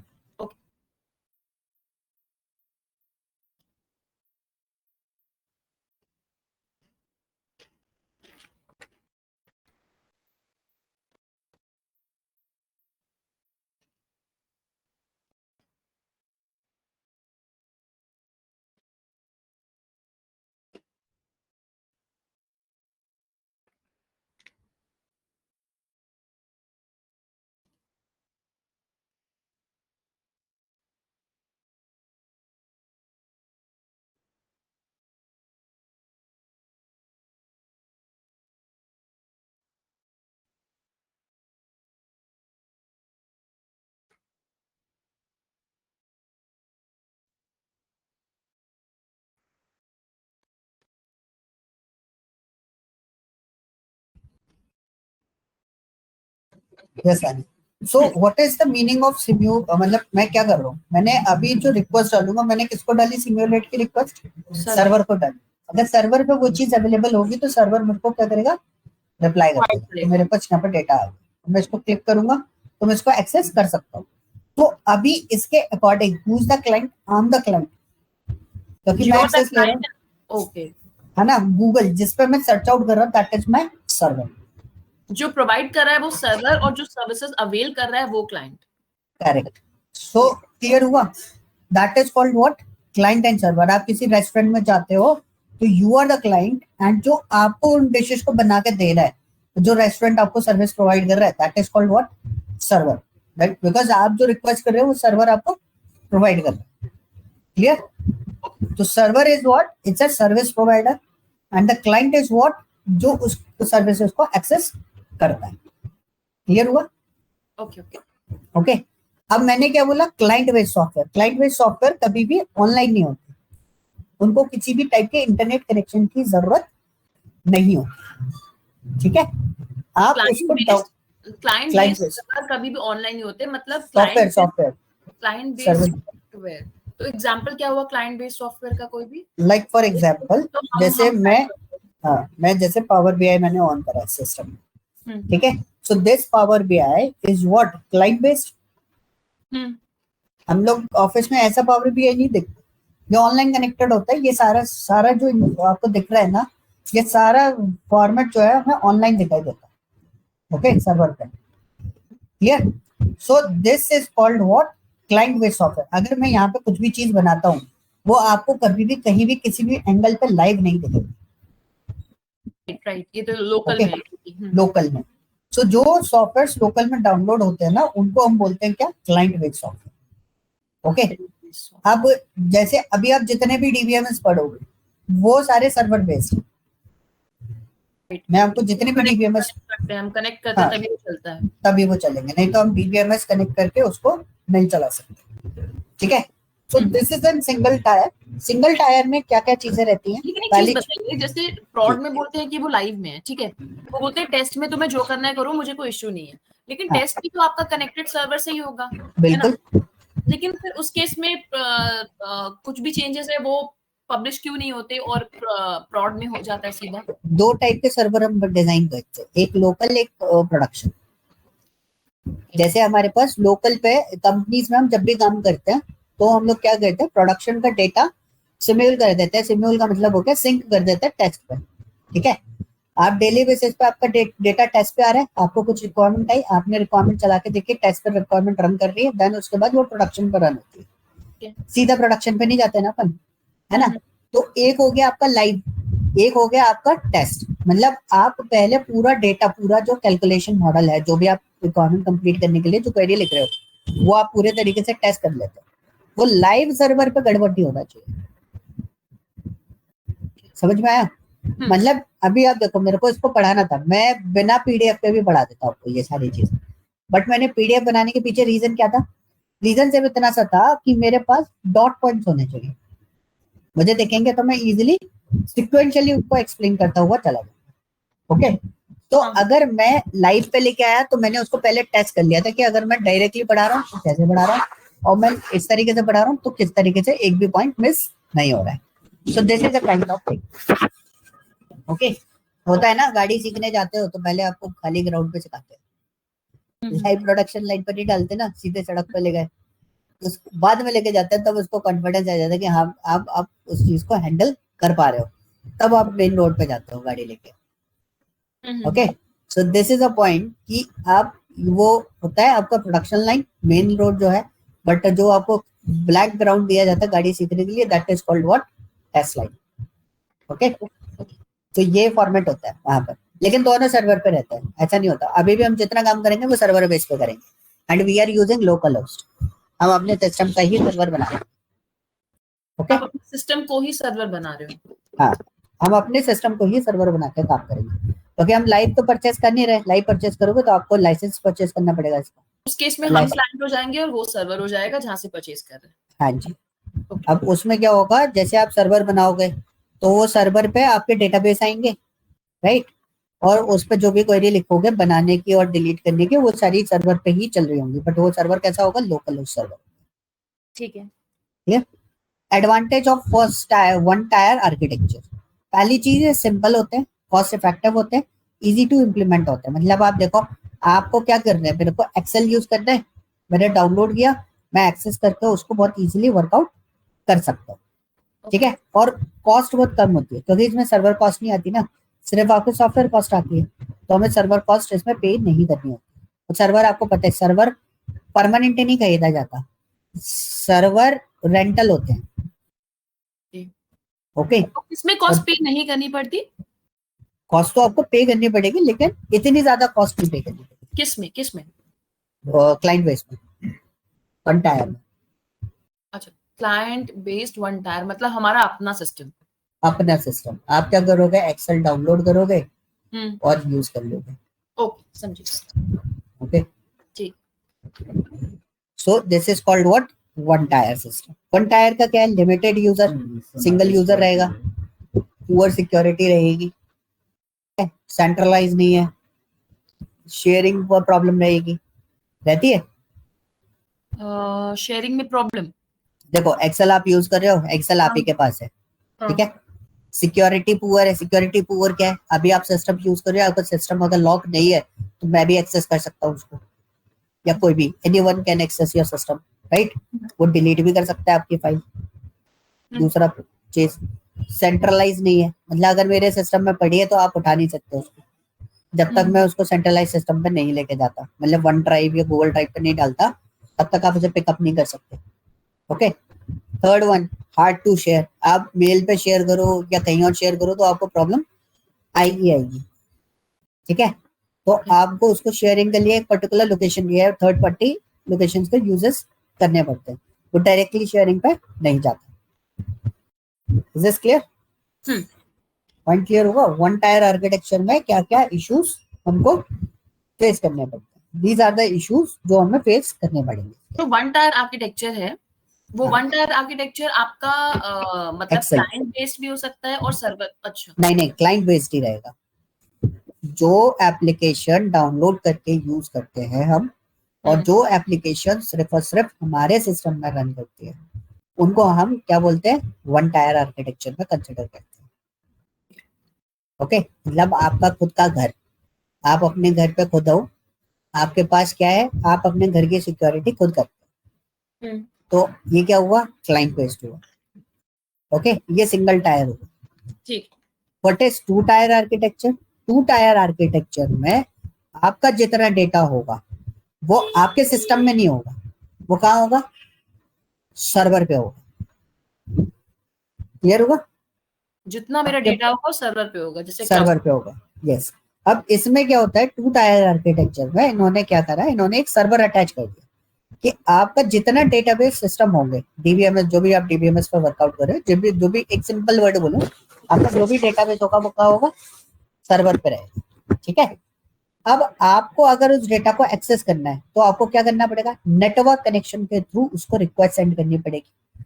अगर डेटा अवेलेबल होगा तभी वो आपको डिलीवर करेगा, बट इसमें भी आपको क्या करना पड़ेगा? एक एप्लीकेशन इंस्टॉल करनी पड़ती है। इसका एक रियल टाइम एग्जांपल देता हूँ। आपने कॉलेज में पीएचपी पे काम किया था, प्रोजेक्ट बनाया था कोई? C++ जावा पे किया था। C++ जावा पे किया था, तो डेटाबेस बनाया था आपने MySQL वगैरह किसी पे? बनाया होगा मे बी सेकंड ईयर में, है ना? नहीं सेकंड थर्ड तो ईयर में। मैं एक सिंपल से एग्जांपल बताता हूँ। हम लोग जब डेटाबेस बनाते थे पहले, तो हम लोग क्या करते थे? डेटाबेस अपने सिस्टम में बनाते थे, ठीक है। फिर उसके बाद उस डेटाबेस की टेबल्स, उस पूरे स्कीमा को हम सर्वर पे अपलोड कर देते थे। ओके, सर्वर पे अपलोड करने के बाद फिर कनेक्शन देके हम उसको यूटिलाइज करते थे थ्रू एन एप्लीकेशन, जैसे हाइबरनेट, स्प्रिंग बोट, अलग अलग फॉर्मेट्स होते हैं, ठीक है। उनके थ्रू हम एक्सेस करके इनको यूटिलाइज करते थे। तो मतलब डेटा तो मेरा कहाँ था? सर्वर पे था। तो मैं डिजाइनिंग क्या कर रहा था? डिजाइनिंग सपोज मैं अपने एंड पे कर रहा था, फिर मैं उसको डेटाबेस को कहाँ रखता था? सर्वर पे रखता था। इसलिए हम तब वेबसाइट्स में, जैसे होता था ना railway management system, library management system, ऐसे सॉफ्टवेयर जो डिजाइन करते हैं कॉलेज में बच्चे, तो वो हम इस तरीके से डिजाइन करते थे। वो वर्किंग मॉडल होता था वो किसका? Two tier architecture. ठीक है। ये मतलब डेटाबेस जो मैं ऑनलाइन एक्सेस कर रही हूँ वो मेरा टू टियर आर्किटेक्चर हो जाएगा। नहीं, अभी आप जो यूज कर रहे हो वो थ्री टियर। अब हम थ्री टायर यूज करते हैं। वो क्या है? वो टू टियर नहीं है, तो थ्री टायर पे जाएगा, क्योंकि आप सारी चीजें कहाँ बना रहे हो? सर्वर पे बना रहे हो। एक एप्लीकेशन आपकी सर्वर पे रहेगी। देखो, थ्री टायर और टू टायर में एक छोटा सा डिफरेंस होता है। एप्लीकेशन और एप्लीकेशन सर्वर इस पर भी होता है। मतलब आपका जो डेटाबेस बनेगा वो क्लाइंट साइड पे बनाने की जरूरत नहीं है, आप सीधा सीधा सर्वर पे भी डिजाइन कर सकते हो। स्केलेबिलिटी एनहांस्ड हो जाएगी उसकी। अभी जैसे आप इसको देखोगे, पहले टू टायर को अपन देख लेते, इजी टू एक्सेस है क्योंकि आप इसको कहीं भी एक्सेस कर सकते हो। सबसे बड़ा बेनिफिट ये हो गया था वन टियर से, ठीक है। ठीक है। Scalable, we can scale the database easily, adding the clients and upgrading the hardware, right? Suppose मेरे को क्लाइंट ने बोला कि भाई आपने सर्वर जो है 500 GB का ले रखा है, मेरे को 1 TB का चाहिए, तो मैं सर्वर बढ़ा के उसका डेटाबेस और इंक्रीज कर सकता हूँ, ठीक है। लो कॉस्ट होता है देन फ्री टायर, ठीक है। लो कॉस्ट क्यों होता है? क्योंकि इसमें ना एक एप्लीकेशन का एक्सेस नहीं लेना मेरे को सर्वर में, मैं तो डेटाबेस अपने इधर बना रहा हूँ और अपलोड कर रहा हूँ। मेरा एक सॉफ्टवेयर का कॉस्ट रिड्यूस हो जाता है इसके अंदर, ठीक है। And multi tier architecture, three tier और मल्टी टेयर आर्किटेक्चर भी बोलते हैं three tier. Okay, easy deployment रहता है, आप इजीली उसको डिप्लॉय कर सकते हैं। थ्री टायर से ज्यादा आसान रहता है उसको डिप्लॉय करना। सिंपल रहता है। Two tier architecture easily to understandable as well as simple because of only two components. आपके पास ज्यादा कुछ समझने के लिए इसमें है नहीं, सिर्फ दो कंपोनेंट्स है, एक क्लाइंट और दूसरा सर्वर। क्लाइंट में दो चीजें। आर्किटेक्चर का एग्जांपल दोगे कोई नॉर्मल, तो क्या दोगे? क्या होगा two tier two architecture? Tier architecture का एग्जांपल अभी मैंने आपको एक प्रैक्टिकल एग्जांपल बताया था, हाँ, वो मैं वो जो समझी। हम लोग यूज करते हैं, ठीक है। जनरल एग्जांपल की अगर हम बात करें, for example two tier architecture Excel, three tier आपने बोला, सीक्वल सर्वर या बिग क्वेरी, कोई भी जो है। टू एक टियर का कुछ पार्ट हम अपने सिस्टम लोकल पे करेंगे और कुछ चीजें हमारा सर्वर पे रहेगा। एक काम करते हैं ना, मैं इसको सर्च कर लेता हूँ रियल टाइम। तो हमें क्लियर हो जाता है। तो सर्वर सिंपल डेस्कटॉप एप्लीकेशन, अब मैं वही आपको बोल रहा था। जैसे एक एग्जांपल अगर मैं बोलूं, मोबाइल एप्लीकेशन गेम होता है हमारे पास, हाँ कैंडी क्रश या कुछ भी ले लो, हाँ तो उसमें क्या होता है, आप गेम खेलते हो कहाँ पर, अपने सिस्टम में, हम्म, सारी चीजें चल कर रही होती है, हो कर रही होती है सिस्टम पे। सिस्टम। अब जैसे अगर आप 2 टायर आर्किटेक्चर का एक सब लोगे, तो मैं देखो इन्होंने लिख के रखा है माइस्कल एंड पोस्टग्रेस है, okay these are the SQL, these are the part, ये रियल टाइम है, ये आपके 2 टायर आर्किटेक्चर में आ जाते हैं, मतलब आपको अलग से प्रोसेस कनेक्ट तो ये भी करता है, कनेक्ट तो SQL सर्वर भी करता है, तो आइडियली 3 टियर में नहीं आना चाहिए। नहीं, 3 टायर में नहीं है। 3 टायर का एग्जाम्पल अगर मैं देता हूँ, तो 3 टायर में अभी अपन खोल लेते हैं।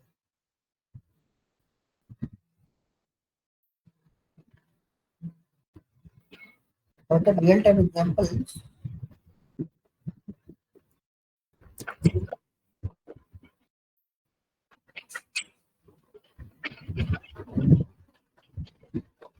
हाँ, और रियल टाइम एग्जाम्पल कहाँ है,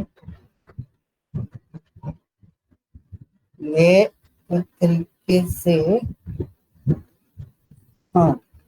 अब आप देखो, आप फेसबुक यूज करते हो, हाँ इन्होंने वैसे शॉपिंग कार्ट्स वगैरह का बताया है, आप फेसबुक यूज करते हो, पोस्ट डालते हो, हाँ this is called what, 3 tier architecture. मतलब आप जो भी चीज क्रिएट कर रहे हो, वो कहाँ क्रिएट कर रहे हो, सर्वर पे।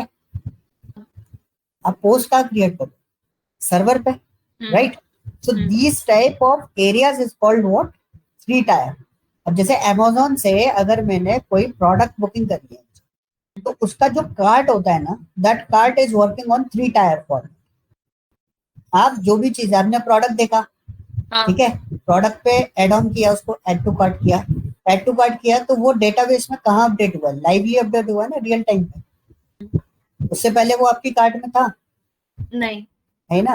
फॉर एग्जाम्पल, मैंने अमेजोन खोला, ठीक है, अब अमेजोन पे हमने इसको लिया, अब मुझे इसमें साइन इन करना पड़ेगा, मैंने कुछ भी साइन इन कर लिया, साइन इन नहीं होगा, ठीक है। मैं एक एग्जांपल ऐसे बता देता हूँ, मेरे को साइन इन करने में टाइम लग जाएगा, तो हम एग्जांपल समझते हैं, ठीक है। हमारे पास, हमने कोई प्रोडक्ट सर्च आउट किया, सपोज दिस लाइक। अब प्रोडक्ट में अभी तक तो किस पे चल रहा है, अभी तो 2 टायर वाला कॉन्सेप्ट चल रहा है, क्योंकि ये चीज, क्लाइंट हो और ये सर्वर प्रोवाइड कर रहा है।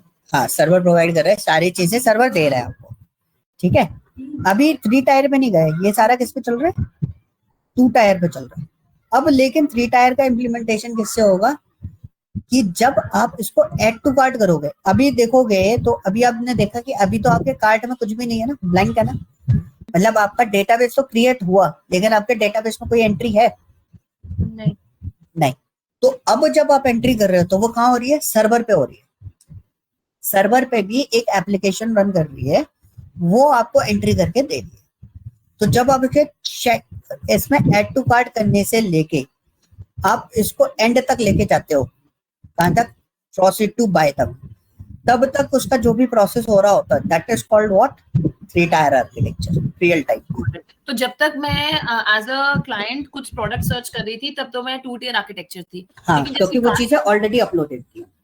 ओके ठीक है, मतलब 3 टायर आपको ये फैसिलिटी देता है कि रियल टाइम पे जब आप इसको चला रहे हो, तो वो क्या कर रहा है, वो वहां पर भी आपके डेटाबेस में एंट्री, अपडेट और डिलीशन दे रहा है। लाइक फॉर एग्जांपल, मैंने एंट्री कर ली, अब मुझे ये प्रोडक्ट नहीं चाहिए, तो मैं इसको क्या कर सकता हूँ, डिलीट भी कर सकता हूँ। कार्ट में गया और मेरे को ये डेटाबेस में से ये चीज डिलीट करनी है, तो मैंने यहाँ पे डिलीट किया। अब ये प्रोसेस किसी क्लाइंट से नहीं आ रही मेरे पास, ये प्रोसेस कहाँ हो रही है, सारी की सारी सर्वर पे होती है। ये प्रोसेस कहाँ हो रहा है, सारा का सारा सर्वर पे होता है। सो this is called what, 3 tyre form. Okay, clear हुआ। हाँ अभी मतलब आई थिंक आर्किटेक्चर क्लियर हो गया होगा दोनों, कि कहाँ तक 2 टायर पे काम कर रहे हैं और कहाँ पर हम 3 टायर पे वर्क कर रहे हैं। ओके, ये ना, हाँ ठीक है, अभी चले आगे। हाँ इसमें देखो, ये तो लो कॉस्ट वगैरह, इजी डिप्लॉयमेंट रहता है, सिंपल टू वर्किंग रहता है, लिमिटेड स्केलेबिलिटी रहती है, सिक्योरिटी इशू इसमें भी रहता है, client connect directly to the database which can make system more vulnerable to attacks और डेटा लीक्स। ठीक है, ये तो आपको भी पता होगा। अगर क्लाइंट को डायरेक्ट एक्सेस दे दिया, क्लाइंट ने कुछ भी कर दिया तो आनी हमारे ऊपर ही है, राइट। सो इसमें क्या होता है ना, 2 टायर में क्लाइंट को डायरेक्ट एक्सेस मिल जाता है, तो यहाँ पर ये दिक्कत आती है, टाइट कपलिंग रहती है, ठीक है। इफ डेटाबेस एंड क्लाइंट और डायरेक्टली आप कोई भी क्लाइंट भी आपका चेंजेस कर सकता है इसके अंदर, ओके। आप तो करोगे ही करोगे, जो मैनेज कर रहे हो वो तो कर ही रहा है, लेकिन क्लाइंट भी इसमें एंटर हो सकता है। मेंटेनेंस इसका थोड़ा सा टफ होता है। लाइक फॉर एग्जांपल, जैसे एक कंपनी का नाम लेता हूँ, दैट कंपनी इज जुबिलिएंट। सुना है नाम? नहीं सुना? एक कंपनी है जुबिलिएंट नाम। नहीं आई डोंट नो। ऐसी बहुत सारी कंपनी है मार्केट के अंदर। जुबिलिएंट एक कंपनी है। जुबिलिएंट एग्जैक्टली क्या करता है, ये फूड प्रोडक्ट्स, जैसे मार्केट में जो अमेज़न पे प्रोडक्ट मार्केटिंग होती है ना, ये प्रोडक्ट बनाता है, बहुत सारे फूड प्रोडक्ट्स को मैनेज करता है ये अकेला, बड़े बड़े ब्रांड्स को, ठीक है। इस कंपनी के पास में क्या था कि ये कंपनी सारा जो मैनेजमेंट हैंडल करवाती है, ये करवाती है माइस्क्वेल, ठीक है। क्योंकि ये क्लाइंट को एक्सेस तो नहीं देती, ये सारी की सारी किस पे मैनेज करा रही है, माइस्क्वेल पे। तो सब कुछ इसका जो भी मटेरियल मैनेज होगा वो माइस्क्वेल पे, मतलब ये 2 टायर पे चलता है, ये 3 टायर पे नहीं चलता। इसमें भी तो वही हुआ कि जब कोई बंदा इनकी साइड से मान लीजिए, अच्छा ये इनके इससे थोड़ी कुछ ऑर्डर होता होगा, है ना? हाँ, इनके उससे नहीं होता, इनके पास जो ऑर्डर जाते, हाँ, ये वो हो गया vendor, bulk amount of service देता है। मतलब अगर आपको लार्ज अमाउंट ऑफ प्रोसेस करना है, या जैसे आपने सपोज कोई डोनट्स की वो बोलती, क्या बोलते हैं, जैसे कई सारे, आपने शायद वो सिस्टम देखा हो कि हम लोग क्या करते हैं, जैसे आपने कोई स्टोर खोल लिया, डोनट का कैफे खोला, ठीक है। Now you are stuck in कि मैं ऑनलाइन सर्विसेज नहीं प्रोवाइड कर सकती, ठीक है। सो आप क्या करते हो, एक थर्ड पर्सन हायर करते हो। अब वो थर्ड पर्सन आपका रिस्पॉन्सिबिलिटी लेगा कि आपसे बोलेगा आप तो प्रोडक्शन करो, आपकी ये सारी सर्विसेज को मैनेज करना और उसको हैंडल करने का काम मेरा है, समझ गए। जैसे कॉलेजेस में आप जाओगे तो कॉलेजेस में टाटा हैंडल करता है आप फीस स्ट्रक्चर्स को। जैसे आपको फीस पे करनी है या कोई भी चीज करनी है, तो कॉलेज में क्या होता है, बड़े बड़े जितने भी इंजीनियरिंग कॉलेज थे, पहले तो हम जाते थे खुद ही विंडो पे देने के लिए कि पैसा ले लो, फीस देने जा रहे हैं। लेकिन अभी क्या होता है, ये लोग सब ऑनलाइन कर देते हैं कि आपको फीस पे करनी है, आप ऑनलाइन पेमेंट करो, और ये कॉलेज इसको मेंटेन नहीं कर सकता, तो कॉलेज ने किसको दे रखा है, टाटा जैसी कंपनीज को प्रोवाइड कर देते हैं कॉलेजेस, कि आप हमारा फीस स्ट्रक्चर जो भी चीजें हैं वो हम आपकी सर्विसेज ले रहे हैं, आप मेंटेन करो। तो this is kind of third party partnership, समझ में आया? क्लाउड जैसा सिस्टम, कि जैसे मेरे पास डेटाबेस नहीं है तो मैंने क्या करा, गूगल से ले लिया डेटाबेस, गूगल के डेटाबेस पे मैं अपना काम कर रहा हूँ। This is a kind of thing, ठीक है। अब 3 टायर में हमने एग्जांपल देखा। 3 टायर में डेटा इंटीग्रिटी बहुत अच्छे से होती है, ठीक है। Data corruption can be avoided, the most important thing, वो आपका बहुत इंपॉर्टेंट चीज है। बट ये हायर कॉस्ट, ये सारा का सारा जो हो गया, बिग क्वेरी हो गया, एडीएफ ये हो अलग गया, सिस्टम, ये अलग चीज होती है। मतलब this is a kind of thing, ये architecture is what, architecture. Yes, नहीं, we are not considering anything in 3 tier and 4 tier, okay. This is just an concept कि आप उस प्रोसेस को कैसे बना रहे हो। जैसे मैंने अमेज़न से आपको बताया ना, ये जब आप प्रोडक्ट सर्च कर रहे हो, प्राइस देखो, तब तक आप 2 टायर को काम कर सकते हो। That is your concern point, आप उसको कैसे देखें। जैसे ही हम उसको मोल्ड करते हैं, कार्ट वाले पोर्शन पे आते हैं, तो हमें पता चला कि हमें सर्वर पे लाइव डीबी भी क्रिएट करवाना पड़ेगा, जो यूजर जो इनपुट देगा उसके बेसिस पे। तो we are using 3 tier format, मतलब उसको 3 टायर बोलते हैं, ओके। तो एक सोसाइटी होती है ना, एक सोसाइटी में आपका घर है, that is called single tier. अब उसका सिक्योरिटी लेवल सोसाइटी में बोलते हैं ना, we have a 3 tier security. 3 tier security का मतलब क्या हुआ कि भाई गार्ड्स तो आपके पास है ही, कैमरे भी आपके पास है ही, लेकिन आपके सोसाइटी में एंटर होने के लिए आपको एप्लीकेशन एक्सेस भी देना, that is called an 3 tyre. कि कैमरे ने उस पर्सन को डिटेक्ट करा, this is your first security, guard ने उसको रोका, this is your second security, and guard ने वहां से एप्लीकेशन रिक्वेस्ट भेजी, ठीक है, आपके पास, आपने उसे अप्रूव करा, तब वो पर्सन एंटर हुआ। This is called what 3 tyre, एक तरीके से लेवल टू लेवल सिक्योरिटी। मतलब this is kind of thing कि आप किस एंगल पे वर्कआउट कर रहे हो, किस तरीके से उस आर्किटेक्चर को प्रोसेस कर रहे हो, वो सारी चीजें डिपेंडेंसी पर डिपेंड करती है, ओके। तो 2 टायर होगा, ऑब्वियसली बात है आपका एप्लीकेशन कॉस्ट कम हो गया। 1 टायर होगा, ऑब्वियसली से बात है आपका क्या कम हो गया, गार्ड कॉस्ट कम हो गया। आपके पास एक ही कॉस्ट बची 1 टायर पे, क्या, कैमरा, अगर मैं नॉर्मली, ओके। क्लियर? सो 3 टायर जो रहते हैं वो हायर कॉस्ट होते हैं, हमको काफी सारी कॉस्ट मेंटेन करनी पड़ती है, ठीक है? आपको स्किल्ड पीपल चाहिए, सॉफ्टवेयर चाहिए, हार्डवेयर रिक्वायर्ड होता है उस लेवल का, ठीक है? तो वो सारी चीजें मिला के ये 3 टायर आर्किटेक्चर जो होते हैं वो आपके एक्सपेंसिव पड़ते हैं। बट अमेज़न जैसी कंपनी 3 टायर पे वर्कआउट कर रही है, एक एंगल आपको मिला shopping cart. Okay, so this is a point. So इसका रिस्पॉन्स टाइम भी एज कम्पेयर टू 2 टायर थोड़ा सा कम होता है, बिकॉज वही होता है ना कि आपका लाइवली क्रिएट हो रही है सारी चीजें, लाइव प्रोसेस हो रही है, तो क्वेरी भी इंटरनेट के अकॉर्डिंग प्रोसेस हो, right? So this is a point कि आपका 3 टायर फॉर्मेट्स चलता है। तो मोस्टली अब अभी एप्लीकेशंस जो भी देखोगे ना मैक्सिमम वो सारी 3 टायर फॉर्मेशन में आती है। क्लियर हुआ? Any doubt? नहीं, कोई डाउट नहीं। ओके, सो आपको मैं ये पीडीएफ शेयर करूंगा, ठीक है? आपको क्या करना है, आप इस पीडीएफ को एक बार बहुत थोरली, मतलब अभी तो मैंने क्या करा है, मैंने समरी बताई आपको, ठीक है? डिटेल में बहुत कुछ लिखा हुआ है, वो डिटेल में आपको इन सब चीजों को स्टडी करना है। बट जो आपको क्वेश्चनर मैं दूंगा, ठीक है, वो क्वेश्चनर ऐसा रहेगा कि हो सकता है उसमें लैंग्वेज कुछ और लिखे, तो उसको बिना रीड करे आप उसको फिलअप नहीं कर पाओगे। तो उसको बहुत केयरफुली आप उसको रीड करना है, समझना है, देन उसके बाद आप उसको आंसर्स करना, मतलब क्वेश्चंस आप फिलअप करना, ठीक है? It just for go through करो एक बार इससे पूरा। हाँ, मतलब आप समझ लो, जैसे मैंने एग्जांपल दिया ना, देखो एक पढ़ने का तरीका होता है कि आपने इसको पढ़ लिया, रट्टा मार लिया, दैट इज ओके। बट एक होता है समझने का तरीका, जैसे आपको मैंने बताया, एग्जांपल्स बताया, आपने मुझसे क्वेश्चंस पूछे, इसका एग्जांपल क्या है, आपने गूगल जाके सर्च आउट किया, ऐसे आप सर्च आउट कर करके बहुत सारे एग्जांपल्स क्रिएट करो, ठीक है? उससे क्या होगा, आपको इसका थ्योरी जो है ना वो पूरे तरीके से क्लियर हो जाए। Like we are discussing about 2 tier 3 tier ना, तो हमने क्या करा, हमने एक एग्जांपल नहीं लिया, हमने बहुत सारे एग्जांपल लिए, जिससे हमें वो कॉन्सेप्ट क्लियर हुआ कि एग्जैक्टली वो है क्या। ओके, सो जो मैंने दिए वो तो हो गए, लेकिन उसके अलावा आप और क्या क्रिएट कर सकते हो और क्या जनरेट कर सकते हो, वो चीज आपको बनानी है, ठीक है? अब आगे जो सिस्टम रहेगा, आगे जो सिस्टम इन द सेंस, जैसे मैं आपको कुछ केस स्टडीज भी दिया, केस स्टडी समझ रहे हो कैसी वाली? लाइक फॉर एग्जांपल मैं किसी कंपनी की केस स्टडी आपको दे रहा हूँ, ठीक है? ओके, सो कंपनी की केस स्टडी से आपको ये समझ में आएगा कि बेसिकली इसके लिए डेटाबेस कौन सा बेटर था। डेटाबेस में भी केस स्टडीज होती है, ओके? तो आपको ये सिस्टम क्लियर हो जाएगा which database is good for this type of scenarios, ठीक है?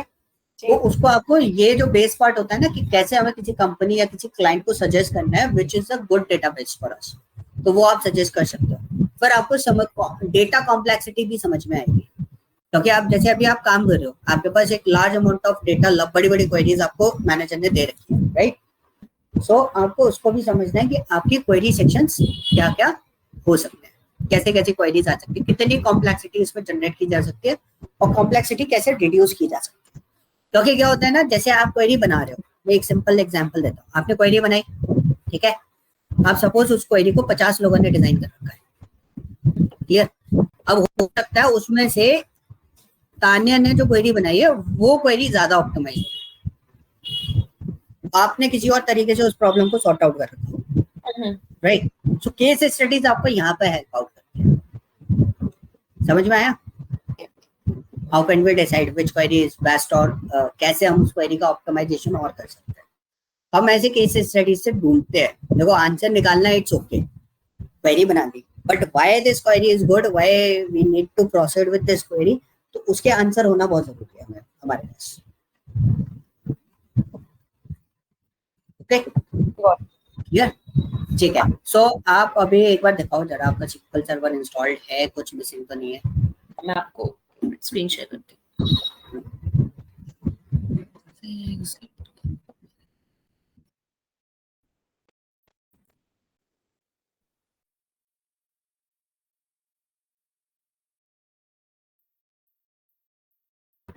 ठीक है, बट मैं क्या करूंगा, आपसे जो आपके पास आया करेगा ना मीटिंग लिंक, उसमें टॉपिक लिस्ट ऑलरेडी आया करेगी, ठीक है?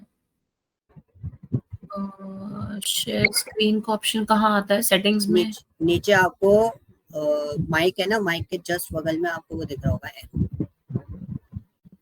ठीक है, शेयर स्क्रीन पर क्लिक करोगे, उसमें एंटायर स्क्रीन पर क्लिक करना, ऊपर लिखा है Chrome tab Windows and entire. हाँ, एंटायर पर क्लिक करके फिर स्क्रीन पर क्लिक करके फिर शेयर करना है। ओके, हाँ ठीक है, आपका SQL सर्वर SSMS दोनों चीजें इंस्टॉल्ड, कनेक्ट करियो, बट शायद कोई एरर थ्रो कर रहा है। कोई ना, देख लेंगे। एरर जैसे जो भी एरर्स आती है ना, आप स्क्रीनशॉट या फोटो क्लिक करके मुझे व्हाट्सएप कर देना। मतलब अभी तो आप महिमा के थ्रू कनेक्टेड हो, वो ग्रुप बना देगी, तो उस ग्रुप में आप अपडेट कर देना। अब कनेक्ट नहीं हो रहा है, कुछ इश्यूज हैं इंस्टॉलेशन में, तो अपन इसको लेते। मैंने इसको पहले काफी बार यूज करा हुआ है, तो ऐसे कोई इशू होगा नहीं इसमें। पहले भी मैंने इसमें प्रैक्टिस करी हुई है। ठीक है, MySQL भी मैंने डाउनलोड कर रखा है, इसमें Tableau भी है मेरे पास। ओके, Power BI नहीं है। और भी है तो एप्लीकेशन टाइप शायद Power BI है। और कोई Power BI डेस्कटॉप है। स्टोर पे हो, ये देखो यार, एडिशनल नेटवर्क रिलेटेड इंस्टॉल्स, कुछ सर्वर इशू है, कुछ नहीं है। सर्वर रीइंस्टॉल करके सर्वर के साथ में कनेक्टिविटी दे देंगे, आ जाएगा। एक्चुअली जब आप सर्वर के साथ में प्रॉब्लम रहती है, सर्वर कभी भी टाइम आउट हो जाता है, कभी भी क्रैश हो जाता है। क्या करूँ, दोबारा रीस्टार्ट करूँ? नहीं ना, रीस्टार्ट करने की जरूरत नहीं है, वो सर्वर रीइंस्टॉल करना पड़ेगा उसका, उससे कोई दिक्कत नहीं। रीइंस्टॉल करना पड़ेगा? हाँ, वो मैं आपको बता दूंगा। ये जो इसका फोटो क्लिक करके महिमा को भेज दो, जो एरर आई थी ना। मैं एक्चुअली क्या है ना, जो एरर आएगी तो मेक श्योर आप एरर का फोटो क्लिक करके उसको शेयर जरूर करो, क्योंकि एरर का क्लियरेंस लेना बहुत जरूरी है। मैं आपको डिटेल्ड एक्सप्लेनेशन दे दूंगा कि ये एरर किस केस में आपके पास रेज होती है और उसको लेकिन कैसे अभी क्या करूँ इसको वो करने के लिए? अभी कुछ नहीं, अभी रिलैक्स हो, अभी मैं कराऊंगा, डोंट वरी। ओके, क्योंकि मेरे को, मैं पूरा सिस्टम में से मैंने SQL सर्वर हटा लिया था, तो मुझे इंस्टॉलेशन करने में टाइम लगेगा, क्योंकि ये टाइम लेता है थोड़ा सा इंस्टॉलेशन में, है ना। लेकिन अभी तक तो प्रॉब्लम कोई नहीं आ रही थी। एक बार बंद करके फिर चालू करके देखो, इसका फोटो क्लिक करके भेज देना, एक बार ही चेक कर लेते सर्वर पे ये दिक्कत रहती है काफी बार। क्या होता है ना, हम सर्वर सिस्टम ऑन करके छोड़ जाते हैं, टूल हमारा चल रहा है, और आपको ये पता है कि हम ज्यादा देर सर्वर को ऑन करा छोड़ देंगे, सर्वर ऑटोमेटिकली अपने आप को क्लोज कर लेता है, टर्मिनेट कर लेता है सर्वर। तो आपको सर्वर रीस्टार्ट, रिफ्रेश, ये सब चीजें करनी पड़ती है। कई बार तो रिफ्रेश से भी नहीं आता।